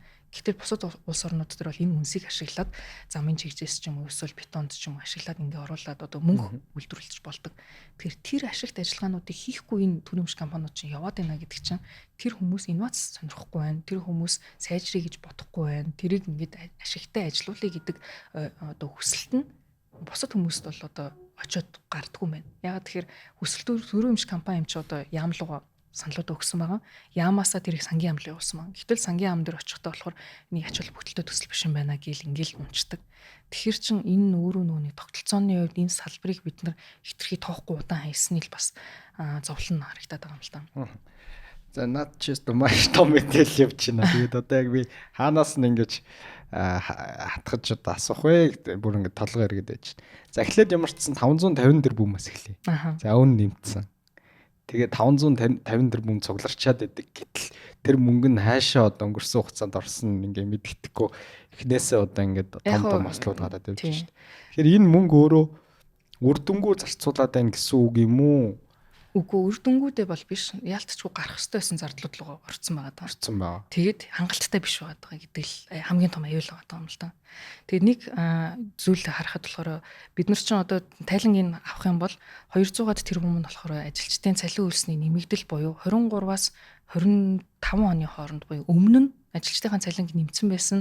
Гэтэл тэр нь болохоор үр зээл аваад нэмэгдүүлсэн байсныхаа үр зээлийг одоо буцаагаад явуулсан байна. Гэтэл тэр нь өөрөө өнөөдрийн байдлаар ажилчдад нь мэдрэхдэггүй байгаа гэдэг нэг асуудал байгаа байхгүй. Тэгээд би тоонуудыг бас буцаагаад давж үзсэн л та. Одоо цахилгаан станцууд дээр хэдэн хүн ажиллаж ийн вэ гэд.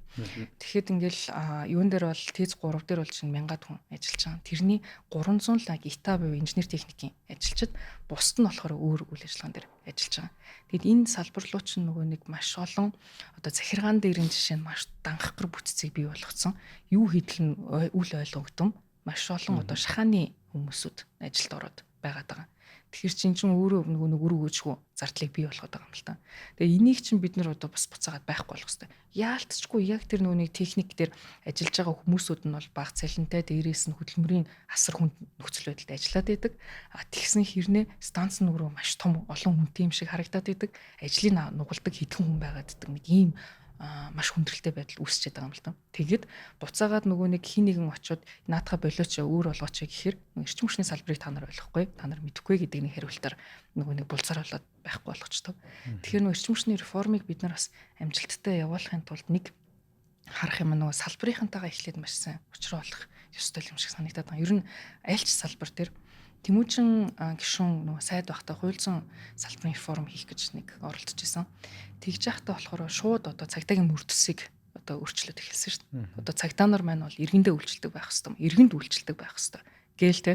Тэгэл ирэнгуут ч нөгөө нэг салбарынхнаасаа шууд одоо нөгөө нэг салбарынхнаа шийтгэхэд эхлэхээр нөгөө салбарынх нь хамтарч нөгөө нэг реформа хийх биш.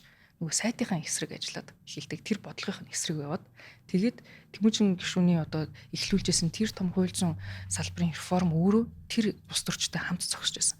Тэгэхээр эрчим хүчний реформ дээр тэр алдаа гэж гэдэг юм уу тэр сургамжийг бид нар бас давтахгүй байхыг айгүй хичээж байгаа. Тэр нь болохоор нөгөө салбарынхан руу шууд дайраад та нар авилгалчдаг шүү дээ. Одоо чи одоо 20 жилийн дотор ажилласан байна. Тэгэхээр чамааг одоо барьж 20 цэрнийг ингэнгээд тих айгүй амархан одоо ингээд шууд тэр байдал руу оруулах. Манай иргэд бол бас тэрийг айгүй хүсэж байгаа шүү дээ. Бид нар ингээл шууд хүмүүсийг одоо ингээл барьж хориол юм гэд ингүүлэх гээд. Гэтэл эффект нь өөрөө яаж гардггүй гэхээр тэн дотор 20 жил нэг баг болоод ажилласан байгаа хүмүүс байгаа. Тэгэхээр тэр хүмүүсүүд чинь мэдээж хэрэг хоорондоо хамаарал бүхий хүмүүсүүд байгаа. Одоо худалдаа авах ажиллагаа одоо юу гэдэг нэр чинь ингэдэг юм уу те. Магадгүй тэрэнд нь оролцдоггүй ч хүмүүс байж бас магадгүй бах. Гэхдээ бид нар шууд тэр зүйл рүү бэлтгэлүүгээр орох юм бол магадгүй нэг өдөр одоо эдэн цаг тог тасарлаа гэж бодоход. Үгүй энэ одоо юу ч мэдгүй улс төрчид хурж ирэл манай салбарыг самраад исэн. Та нар харж байна уу? Энэ улс төрчид хийдэг салбар биш. Эрчим хүчний салбарын үнэл энийг хийх ёстой. Тийм болохоор энэ салбарт оролдож болтгүй ингээл нөгөө хаалттай хിവэрэ байлгаад байна. Бид нэр тэр салбарыг орж нэвтэлж нөгөө нэг өөрчлөлт хийх боломжийн нөгөө нэг гаргаж ирж чадахгүй. Хэд хурдан өөрчлөлт хийхийг хүсэхээр маш олон эрчим хүчний реформ хийжээс улсууд дээр гарч исэн алдаа нь тэр үед юм л энэ ч өөрөө эмзэг. Дээрээс нь эффект нь өөрөө шууд хүнд мэдрэгдчихдэг болохоор бид нэр шууд ингээл гимтэн буруутан хайгаад явах гэхээсээ илүү маш удаанаар нөгөө нэг энэ одоо нөгөө юу н хийгдэх юм бэлээ одоо бүтцийн өөрчлөлт гэдэг зүйл чинь нөгөө багаас нь эхэлж явахгүй бол жишээ нь бит хоёрыг аваачаад станцыг ажилуулах гэвэл бид нар мэдэхгүй шүү дээ. Яг үүндээ бол үнэн бохгүй тэр хүмүүс байхгүй бол тэрийг ажилуулж чадахгүй. Тэгэхээр энэс хүний нөөцийг бэлтгэхээс ихсүүлээд бид нар ажиллах зайлшгүй шаардлагатай. Энэ дотор одоо дээрээс нь тэр нөгөө компани байгууллагын соёлыг өөрчлөн гэдэг чинь өөрөө асар том одоо ажлууд хийгдэх ёстой цаг хугацаа орж байгаа. Хүний нөөцийн менежерүүд бол маш сайн мэдэх бах. тэр ингээ компани өөрчлөн байгуулалтыг хийх процесс маань өөрөө бас удаж байгаа. Гэхдээ ямар ч байсан яамнаас салгаад төрийн өмч компани болгож одоо нэг эрчс Монгол дээр аваачиж байгаа эхлэл нь байна. Гэхдээ энэ дээр бас одоо эсэргүүцэл агиух тулгарч байгаа шүү дээ. Тэр нь болохоор үйлдвэрчний эвлэлүүд нь бол бид нар яам дээр баймаар байна мэддэг одоо нөгөө нэг эрчим хүчний бодлогоо хариуцдаг яам дээр байх хэрэгтэй маа гэд ингээ ойлгоод байгаа байхгүй. Гэтэл бид нар ч одоо нөгөө нэг компани яаж удирддгийг, компани ашиглах бүтээмж байдал юу салбар үл хамааран ямар ч компани өөрөө ч гэсэн ингээд бизнес төлөвлөгөөн дээр ажиллаж идэм маа гэдэг тэр ойлголтуудыг инженерүүдэд ойлгуулна гэдэг чинь бас ихад нэг ажил байгаа юм л да. Тэгэхээр яг цаг хугацааны хувьд нэлээд процесс болох бах. Гэхдээ бууж өгөхгүйгээр бас өмнөх алдаануудыг давтахгүйгээр явуулах хэрэгтэй. Нэг аюултай юм эрчим хүчний реформ хийн гэж зориглчоод тэрэн дээрээ одоо бид нар алдах юм бол ахиж энэ салбарыг оролдох зоригтой нэг улс төрчид гарч ирдэг юм лээ. 10 жил 20 жилээр хойшилчдаг. Тэгэл одоо хэдэн дөрөв алдагдaltaй байсан ч хамаагүй одоо иймэрээ явъя гэл тэгээ орхигдчихдаг. Тэгээ ерөөс үр дүн нь болохоор ард иргэд л хохирно. 2 цаг 3 цаг өдөрт тасардаг болвол нөгөө харанхуй улсуудын тоол бол ороод байна. Тэгэхээр эн чинь уул нь бол асар гэрэлгээтэй салбар шүү дээ. Маш их хөрөнгө оруулалтыг татаж чадна. Дээрээс нь манай улсад том нөөцүүд нь байж байгаа мөнгө олох боломжтой салбар байдал чинь нөгөө тал руугаа эргүүлэх гэл байгаа нэг айдас ус байгаа. Яг яана би одоо нөгөө нэг богино хугацаанд байгаа бүх мэдээлэл өгөх гээд айгүй их юм яриад ах шиг нуучлаа. Гэхдээ одоо бид эдийн зүгээр бид эдийн ч яах. Одоо энэ эрчим хүчний реформын хүрээнд хамгийн ихэнд хийгдээд явж байгаа дараагийн үн нэмсэн энэ бол хамгийн ихний алхам нь байсан. Гэхдээ энэ бол уг нь бол араасаа хийгдэх байсан. Гэхдээ хүндхэн сорилтуудтай тулгарсан учраас салбарынхны сорилтуудтай тулгарсан учраас ялчгүй нэмсэн юм байна. За тэнгууд одоо араас нь нөгөө өмнө нь хийгдэх ёстой байсан ажлуудаа араас нь хийгээд явж гин гэсэн үг шүү дээ. Тэгэхээр эхлээд бүтээмжийн сайжруулах хэрэгтэй байна.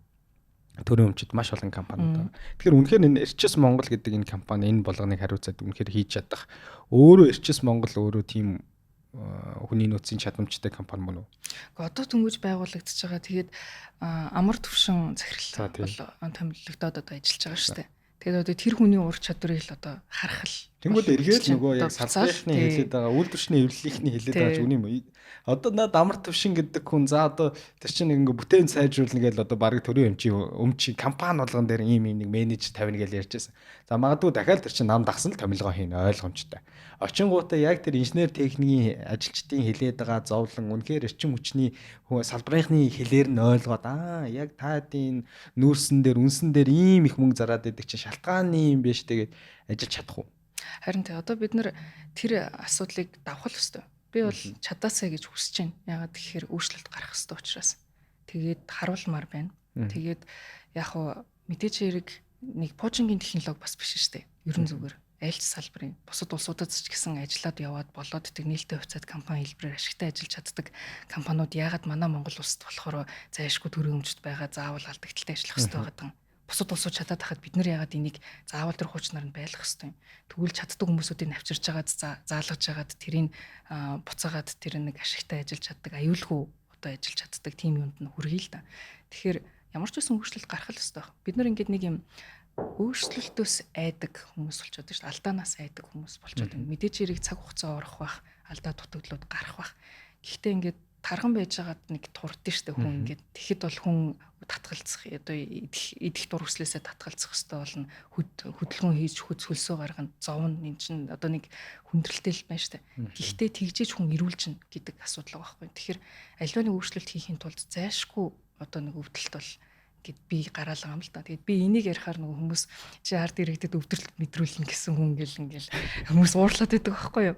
Яг тэр утгаар нь бол хилэг ард иргэдэд өвдөлт мэдрэх хэрэгтэй гэж бол хилэг. Гэхдээ зүгээр Монгол улсад өөрчлөлт хийхин тулд ямар нэгэн байдлаар бид нар золиос гарах шаардлага гарч чадсан. Тэгэхээр ингээд тэрийг хийхээс айснаасаа болоод бид нар ингээд дандаа бүх юм одоо эсүүлдэхүү гэдэг асуудал Монголын асуудал болчиход байна. Төрийн албан хаагч нар нь өөрөө гарын үсэг зураа шийдэж болох байсан ч гэсэн дандаа ажлын хэсэг байгуулна. Тэгээд тэр ажлын хэсгээрээ нийтэнд дундаа нэг шийдвэр гаргана. Тэр нь маш бүрэн ерөөс юу гэж яаг нь ойлгомжгүй. Тэгээд дараагийн хүн рүүгээ ахаад нэг цаас явуулна. Ингээд 2-3 жил тухайн одоо компани жишээ нь тэр нэг тусгай зөвшөөрөл аваад нэг эсрэг төрхийн төсөл хэрэгжүүлэх ёстой байдал чинь тэрийг хэрэгжүүлж чадахгүй яваад. Ягаад гэвэл бүх албан тушаалт нь би асуудалд орохгүй шүү. Би эндээ байж хахын зөв шүү гэд. Ямар нэгэн шийдвэр гаргачих юм бол хүнд буруугаар илүүлнэ, буруугаар ойлгогдно те ашиг сонирхлын зөрчилтэй гэж харагдчих واخ гэдгээс айгаад өнөөдөр хинч юуч хийхээ болчиход байгаа байхгүй. Тэгэд эн чинь өөрөө буцаагаад бас айгүй хохиролтой байдаг. Тэгэхээр магадгүй шин зүйл туршиж үзэхээсээ бид нар айхгүйгээр нэг юм за ямар ч байсан нэг юм бусад улсуудад байгаад байгаа тэр жишгийн дагаад тэр нэг зөвлөгөөнүүдийг авч хагаад өөрчлөлтүүдийг хийгээд явъя. Тэр хооронд мэдээж хэрэг асуудлууд гарна. Би бол тэрийг 100% төгс гоё болчихно гэж хэлэхгүй. Гэхдээ л ямар ч байсан одоо байгаагаас сайжирна гэдэгт бол итгэж байна. Тэрэн дээр би бол үнэхээр итгэж байна. Одоо байгаагаас сайжирна. Ирчээс Монгол те. Тийм ядахтаа одоо яам өөрөө үнэхээр яам бодлогоо гаргах хэвээр бол бодлогоо л гаргадаг бай. Үйл ажиллагаа хариуцаад явдаг төрөмж компани байгаа бол тэр төрөмж компани тэрэндээ л бай. Энийгээ нэг тусгаарлаж өгөөд ядахтаа нэг зөв хэлбэрлөө явахгүй бол манайх чинь социализм боллоо шүү дээ. Манай улс чинь төрийн өмс компаниуд нь яамдаа захирагддаг, нөгөө яамууд нь тэрийг удирддаг. Ингээд тийм байх юм бол хувийн компани байгаад ч ямар хэрэгтэй. Бид нар чинь яаж энэ төрийн өмс компаниудыг байхгүй болгож илүү одоо чөлөө зах зээл суурьтай болох уу гэж явж итэл тэрнээсээ айгаал ингээд нөгөө салбарын онцлог байдаг, ийм байдаг гэл жижиг шалтгаан тоочвол байх юм бол бүгд л одоо нэг ямар нэгэн шалтгаан тооч шүү дээ. Тэр жишгээр ярих юм бол хувийн сургуулиуд байж болох болчоод байна, хувийн эмнэлгүүд байж болохгүй. Гэтэл өнөөдөр хувийн сургуулиуд, хувийн эмнэлгүүд хамаагүй илүү өндөр чанартай одоо ажиллаад явж чадчихлаа. Хамаагүй илүүтэй. Тэгэхээр түр хамгийн муу менежер гэдгийг хүлэмжшөөрөөд тэр нэг хувийн орон зайг гаргаад өгөх боломжтой. Эрчим хүчтэй ч гэсэн тийх боломж нь байгаа. Яагаад эрчим хүчийг бас ингээд заавал одоо төр байх ёстой юм бэ гэдэг нэг зүйл нь бол нэгдсэн сүлжээ байдаг. Нэгдсэн сүлжээ бол дамжуулах сүлжээн дээр бол заашгүй төрийн оролцоо байж байгаа. За их усүр буюу одоо нэг үйлдвэрлэгч нар нь бол хувийнхан байж болох юм байна. Яг иргэдэд хүргэж өгөх юунаа түгээхтэй бол хувийнхан бас байж болно. Гэхдээ дунд нь дамжуулж байгаа дамжуулагчийн төр хийжээж одоо энд нь нэг хүнээс хамааралт байдгийг байхгүй болгож ингэж зохицуулж байгаа маа гэдэг үндсэн уламжлалт ойлголт. Энэ өөр уламжлалт ойлголт. Энэ ямар үед байсан вэ гэхээр бид нэр том цахилгаан станцуудтай байдаг байсан. Том хөрөнгө оруулалтууд хэрэгтэй байдаг байсан энэ үе. Гэтэл өнөөдөр чи өөрөө эрчим хүч үйлдвэрлэгч болж болдог болчихлоо шүү дээ. Чи өөрөө гэрийнхэн гадаа нэг панел тавиад эрчим хүчийг үйлдвэрлээд тэр төвийн нэгдсэн системд холбогдохгүйгээр өөрийнхөө хэрэглийг хангаж чаддаг болчихлоо. Буюу хараат бус. Би даасан off-grid, micro-grid ийм нөгөө нэг системүүд байдаг болсон. Цаг үед чинь заавал төр хамаагүй болчиход байгаа байхгүй. Тэгэхээр бид нэр тэр боломжийг бас гаргах хэрэгтэй. Манай Монгол улсын хувьд бол бид нар чинь ингээд тарах одоо маш өргөн удам нутагтай. Тэгэхээр нөгөө хүн амын суурьшлууд нь жижиг газруудтай их байдаг бол заавал тийшээ маш том дамжуулах шугамуд татаад тэгээд тэндээсээ төвөөсөө хангах гадах гэхээсээ илүү тухайн суурьнд нь таарсан жижиг гридүүдийг одоо жижиг микро гридүүдийг өөрсдөө хувийнхан хөрөнгө оруулалтуудыг хийгээд тэгээд нийлүүлж чаддаг. Ийм байдал дээр орчих юм бол эн чинь өөрөө илүү хөрөнгийн хувьд бол хамаагүй бага зарцуулаад тэгээд илүү ашигтай ажиллах боломж нь бол байгаад байгаа. Тэгэхээр техник технологич нь өөрөө асар хурдтай хөгжөөд бид нар энэ боломжийг гаргаж ирээд байгаа юм л та. Тэгэхээр нөгөө нэг уламжлалт байдлаар энэ нь бол өөрөө одоо асар том тусгаар тогтнолтой холбоотой. Гэхдээ би өөрөө эрчим хүч үйлдвэрлэгч болцсон шүү дээ гэдгийг манай иргэд маань ойлгох юм бол энэ өөрөө асар том ялгаа бас үүсчихэд байгаа юм л та. Одоо өмнөх зуунаас бол том ялгаатай гарч байгаа зүйл нь. Таны микрофоныг түр жоох. Хаанц. Би ямар ч сан таны яриатай бол сая төгсгөлийн энэ яриатай бол санал нийлээд байгаа шүү. Олон нөгөө хүмүүст мессежийг задлж өгөх гэдэг. Тэгэхээр энэ дээр зүгээр би Эрчис Монгол гэдэг компаниг зүгээр яагаад авшруулж асууж байгаа юм гэхээр угаасаа л үе үеийн юм нэг томилгоонууд дандаа л намд ахсан шудраг ер нь хийгддэггүй байсан. Тийм учраас хэрвээ үнэхээр тэр Эрчис Монгол дээр ийм том салбарын асуудлыг шийдэх гээд ер нь төрийн өмчөд нанган зарчим хүч хэлтгүү энэ төрийн өмчөд компаниудын асуудлыг шийдэх гээд очиж байгаа бол мэрэгжлийн хүмүүсийн тавиасаа тий. Тэгээд одоо энэ хувийн салбарт ажиллаж байгаа инженер техник мундаг залуучууд байгаа ш. Тэрийн төрийн менежерээр аваач тавиасаа тэгжээш тэр чинь бодит өөрчлөлт гарнаа гэдэг тэр мессежийг бас давхар хүргээд байгаа. Дээрэс нь би ингэж ойлголоо зөв ойлгосноо буруу ойлгосноо өөрөө залруулаарай. Одоо жишээ нь төрийн өмчөд ингээд маш олон компаниуд байгаа. Гэхдээ энэ маань хэзээ мэдгүй угаасаа ингээл эвдрэлтэй тэгэл ер нь ашиггүй ажиллаж байгаа маш олон компаниуд байгаа. Эний чинь нөгөө ард түмэн болохоор зарим хүмүүс болохоор шууд хөвчлээ л гэдэг байгаа. Хэлэх амархан л та. Гэтэл нөгөө ашиггүй компаниг хөвчлөхаар хэн хөрөнгө оруулах вэ? Хэн хувьцааг нь авах вэ гэдэг асуудал үнэхээр яригадаад байгаа учраас эхлээд энэ ашиггүй ажиллаад байгаа нөхдүүдийн чинь бүтээмжийн зардлын жоохон багасгаад засвар үйлчлэгийг нь төсвийн мөнгөөр санхүүжүүлээд нэг доголдолгүй ажилдаг болгоод тэг ингээд нэг жигдрүүлээ нэг 3-4 жил болсны дараа За одоо манайх ашигтай ажилладаг болсон энэ станц энэ компани. Одоо энийг ингээд засаглан сайжирсан. Одоо хөрөнгөний зах зээл дээр гаргая. Гадны хөрөнгө оруулагчдаа наашнаа өрөөдрөө ингээд ийм л процесс руу зүгэлж гин гэсэн үг юм. Тийм, тэрийг л одоо хийх гэж зорж байгаа. Тийм. Бусдаар бол маргааш л хөвчилж хийлгээд байгаа. Тэгээд боломжгүй бодол өгсөн юм байгаа даа. Окей. Дараагийн асуулт нь болохоор Эрчис Монгол. За одоо Эрчис Монгол болохоор ингээд хаана харилцдаг вэ? Энд чинь засгийн газар л уу тийм шүү. Тийм, хэрэг эрхлэх газар. Хэрэг эрхлэх. Тэнгүүд одоо төсвөөс ингээд нэг 290 тэрбум байлгүй энэ жилийн төсөв дээр эрчим хүчний салбар тийм 290 байсан уу 50 хэд байсан уу? Арай өндөр байгаа. Арай өндөр. Тийм, арай өндөр. Одоо тэгвэл энэ маань ч өөрөө ингээд 3 дахин ч юм уу ингээд даблдах шаардлагатай шүү. Тэгэхээр энийг эрчим хүчний яам өөрөө бодлогоороо одоо дараагийн 2026 оны төсөвт оруулж ирэх ёстой юу? Эрчис Монгол энэ дээр бодлогоороо дэмжих үү? Яаж энэ хоёр одоо төсвийн мөнгө бага байгаад байна шүү дээ. Энийг одоо сангийн ямар батлуулах процесс энэ хоёрын оролцоо яаж өөр байх юм өмнөх жилүүдээс. Тэгэхээр нэгдсэн бодлогоо гаргаж байгаа эрчим хүчний яам бол өөрөө нөгөө нэг бүх тоонуудаа харж байгаа. За дээрэс нь болохоор нөгөө уялдаа холбоо хаана нэгдсэн бодлого нь өөрөө гарч байгаа учраас яамн дээр бол харилцаж гарна гэсэн үг. За тэгээд энэ яам дээр болохоор нөгөө нэг төслүүдийн ач холбогдлуудыг бас ахиад гаргаж ирнэ. За яг энэ дээр хамгийн чухлууд нь энэ байна гэд яамнаас бол юугаа гаргаад өчнө чагсаалтаа гаргаж өгөөд за энэ дээр ийм байх хэрэгтэй байна гэд. За энэ дунд нь бол мэдээж сангийн яам оролцоо за бусад салбаруудынхтай нийлүүлж байгаа за энэ энүүдийг авах боломжтой юм байна гэд нэгдсэн байдлаар сангийн яамнаас улсын хурлд өргөн барина. За улсын хурлд өргөн барьсан төсөвдөр бол бид нар харж агаад гүй одоо магадгүй одоо баахан шин замууд барина гэдээ ороод ирсэн байхад улсын хурлын гишүүд харж агаад гүй та нар над эрчим хүчнийхээ ямиг яага хасцсан юм бэ?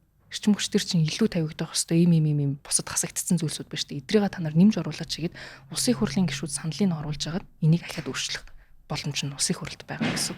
Тэгэхээр тэр процессын дагуу явна л доо. Тэгээд яг энийг ярин процесс дунд нь бид нар анханасаа зөв явуулахыг бас айгу хичээмээр одоо энэ сангийн яамных нь бас айгу их ойлгуулах хэрэгтэй л байгаа юм л та. Бид нар ингээд төсөв боох явцдаа одоо энэ эрчим хүчнийхээ одоо төслүүдийг яаж дунд нь сайн оруулах уу гэд. Тэгээд яг гол асуудал нь болохоор нөгөө гадны зээлээр бид нар одоо энэ эрчим хүчний төслүүдийг хөрөнгө оруулалтанд өгч чаддаг гэдэг утгаар нь улсын төсвөөр санхүүжүүлэхээс илүүтэйгээр гадны зээл тусламжаар хийнэ гэд тэр тусдаа гаргацдаг. Гэтэл нөгөө нэг өрийн таазмын нэмэгтэн одоо тулцсан гэдэг шалтгаар одоо бид нар энэ төслүүдээ бас хэрэгжүүлж чадахгүй байдал үүсчээд байгаа. Тэгэхээр энэ хоёрын хоорондох асуудал бол ерөнхий сайд дээр л одоо шийдвэр гаргалтын дээр очих юм болов уу гэж миний зүгээс бол харж байна. Тэгэхээр улсын хурлын гишүүний хувьд бол мэдээж хэрэг төсөв ороод ирэхэд эндээ бол нөгөө нэг хувь хэмжээний тал дээр нь бол нэмэгдүүлэх талаас нь бол ажиллахыг хичээж бусад гишүүдтэй ч гэсэн ойлгуулахыг бол хичээнэ. Гэхдээ яг би бас яг нөгөө мэрэгжлийн одоо эдийн засаг санхүүч хүн биш учраас бас яг нөгөө нэг буруу зүрх ярьж магадгүй бах. Гэхдээ ямар ч байсан миний харж байгаа өнцгөөс бол энэ дунд нь ямар ч байсан нөгөө нэг хил төсөв хилцүүлж явах үед нь бол саналуудаа гаргаад тэгээ зарчмын зөрүүтэй саналуудаараа бас өгч байгаад энэ дунд нь бас нэг зөвтэй орхигдуулж болохгүй зайшгүй орхигдсон байх магадaltaй төслүүдийг бол оруулнаа л гэж бодож байгаа. Тэгээ сая бол төсвийн өрөөний мэдээлэл хөгжлийн төлөвлөгөө эдийн засгийн хөгжлийн яамнаас гарч байхад би нэг төсөл оруулсан нь болохоор энэ автоматжуулалтын төсөл. Одоо дамжуулах болон түгээх төр таад одоо Улаанбаатарынхан бол бүгдээрээ л мэдж байгаа нэг тоолуур аавна гэлээд штэ. Нэг юм нөгөө цахилгааныхаа тоолуурыг хид гүйсэн байна. Зургийг аваад фэйсбүүкээр явуулч байт юм уу? Эсвэл хүн ингээл нэг цааснаагаа яваад дээ штэ.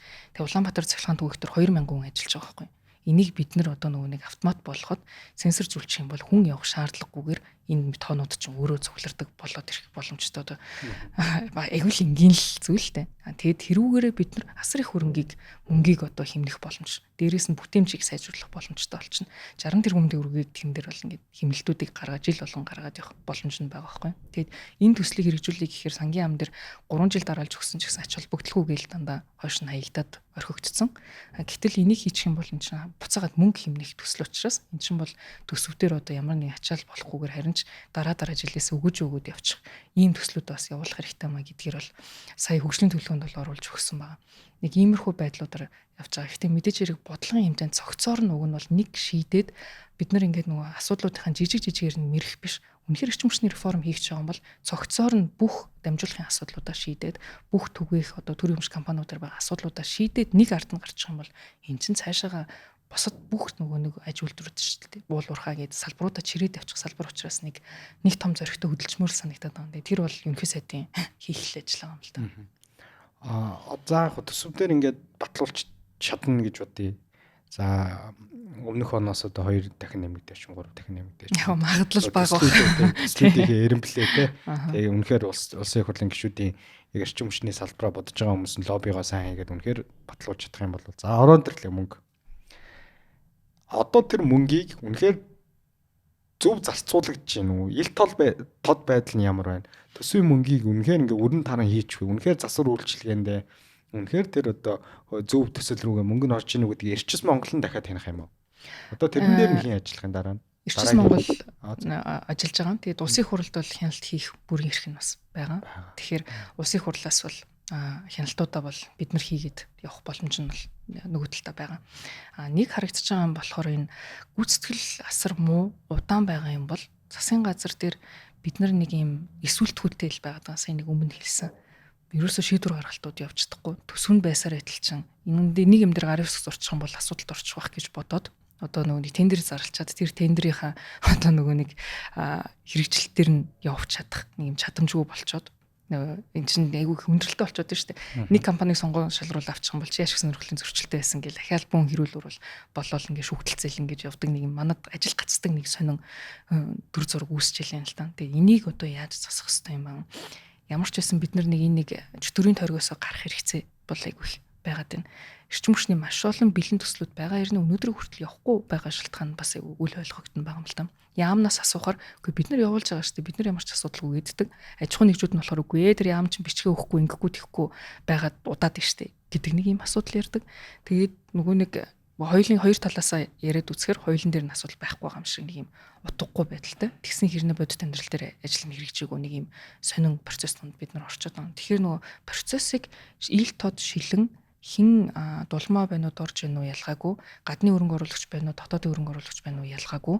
За яаман дээр нэг бичиг өгсөн бол тэр нь тэд хоногийн дотор хариунууд нь тодорхой гарч ирдэг байх ёстой гэд энэ зураглалыг аягуулсан ойлгомжтой болгоод аль талдаа харуулчих юм бол ингэж нөгөө хийдэл үүсгэж цаг хугацаа алддаг байдлыг богиносгох боломжтой юм шиг.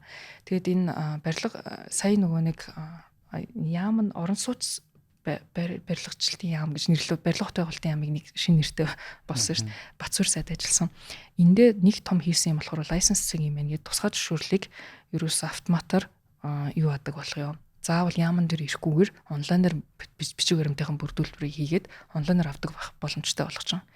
За энийг болохоор туршаад ингээд үзэх явцад бол ахаал яг дараагийн эрсдэл үүсэж байгаа юм л да. Энд чинь нөгөө нэг шатн дээр нь одоо нөгөө нэг зөвшөөрөл олгох гэл ингээл дараагийн процессууд нь эхэлдэг. Тэгэхээр тэр болгон дээр нь бид нар бас ихэд автоматар явах тэр боломжуудыг л үүсгэж өгөх юм бол бид нар ядахта зөвшөөрөл дээр нь одоо гацаадгүй байх боломжийг бас гаргаад өгчүүл энэ чинь өөр том төслүүд өөрөө хэрэгжих цаг хугацаанд хэрэгжих боломж нь гарах боломжтой. Окей. За ямар ч гэсэн тэгээд одоо дараагийн ерөнхий сайд гарч ирээд эрчим хүчний сайд нэг хэн болох юм байгаа тий. Тэгээд тэр хүмүүс маань үнэхээр энэ эсвэлтгүйгээ болоод зориг гаргаа тий. Тэгэхгүй бол таны хэлж байгаа нэг талаас үнэн л ах. Яалчгүй нэг ажил хийчихээр буруутах гэдэг учраас улс төрчүүний карьер чинь бас хэцүү тий. Олон том таалагдах хэвээр. Тэгэхээр за ямар ч дундыг барайл ингээ явж байгаа дараагийн сонгуулиар гарыг гэдэг хүмүүс үжээ байгаад байна. Тийм учраас одоо яг та бүхэн шиг нэг зөрөгтэй залуучууд орж ирээд бас тэ өөр дээр авах юм аваад галын авахыг аваад зөрөгтэй шийдвэрээд гараад явхад бас тус нэмэр болох болов уу гэж бодож байна. Тэгээд ямар ч байсан өнөөдөр ингээд нөгөө эрчим хүчтэй холбоотой нөгөө хэлэхэд бол одоогийн улсын хурл ер нь Монголын төр бол ард түмэндээ бас тийм ч нэг нээлттэй биш. Болоод байгаа процессуудыг бол хүмүүс ингэж тайлж уншиж одоо ойлгохгүй шүү дээ. Хүмүүс ч тэгээд бас судалцаж сонирхгүй юм да. Тийм учраас сая ингэ дэлгэрүүлээд нэлээд цаг 30 минутын хугацаанд бол хангалттай ойлголтуудыг өгчлөө гэж бодож байна. Тэгээд цаг гаргаж хүрэлцэн ирсэнд баярлалаа. Тэгээд хоёулаа бараг цаг 20 минут ярилцсан байна. Тэгээд гол асуу гэсэн бэлдсэн байсан асуултуудаа ер нь бол асуушлаа. Тийм учраас одоо сүүлийн ганцхан асуултаа асуугаад тэгээд өнөөдрийнхөө ярилцлагыг дуусгая гэж бодож байна. За залуучуудын төлөөлөл гэж та өөрийгөө бол харж байгаа ах тийм ойлгомжтой. Тэгэхээр дараагийн сонгуулиар бол одоо ингээ зүгээр нэг юм прогноз харах юм бол залуучууд ер нь сонгуул дийлэнх хүч болж орж ирэхээр харагдчихээн. Саяны одоо ингээд оюун эрднийг огцруулах жагсаалч гэсэндээ залуучуудыг бас нэлээд улс төрийн идэвхийг дэмжсэн үйл явдал боллоо гэж харлаа. Тэгэхээр цаашдаа харин залуучуудыг илүү улс төрт итгэх итгэл нь улам унтсан энэ цаг үед таны хувьд ямар хувь нэмэр оруулах? Одоо залуучуудад юу гэж хэлмээр байна те? Одоо залуучууд бол улс төрийг бол муу мухай гэж хардаг, улс төрөөс ангид байхыг илүү цэвэрхэн гэж өөрсдөө үздэг.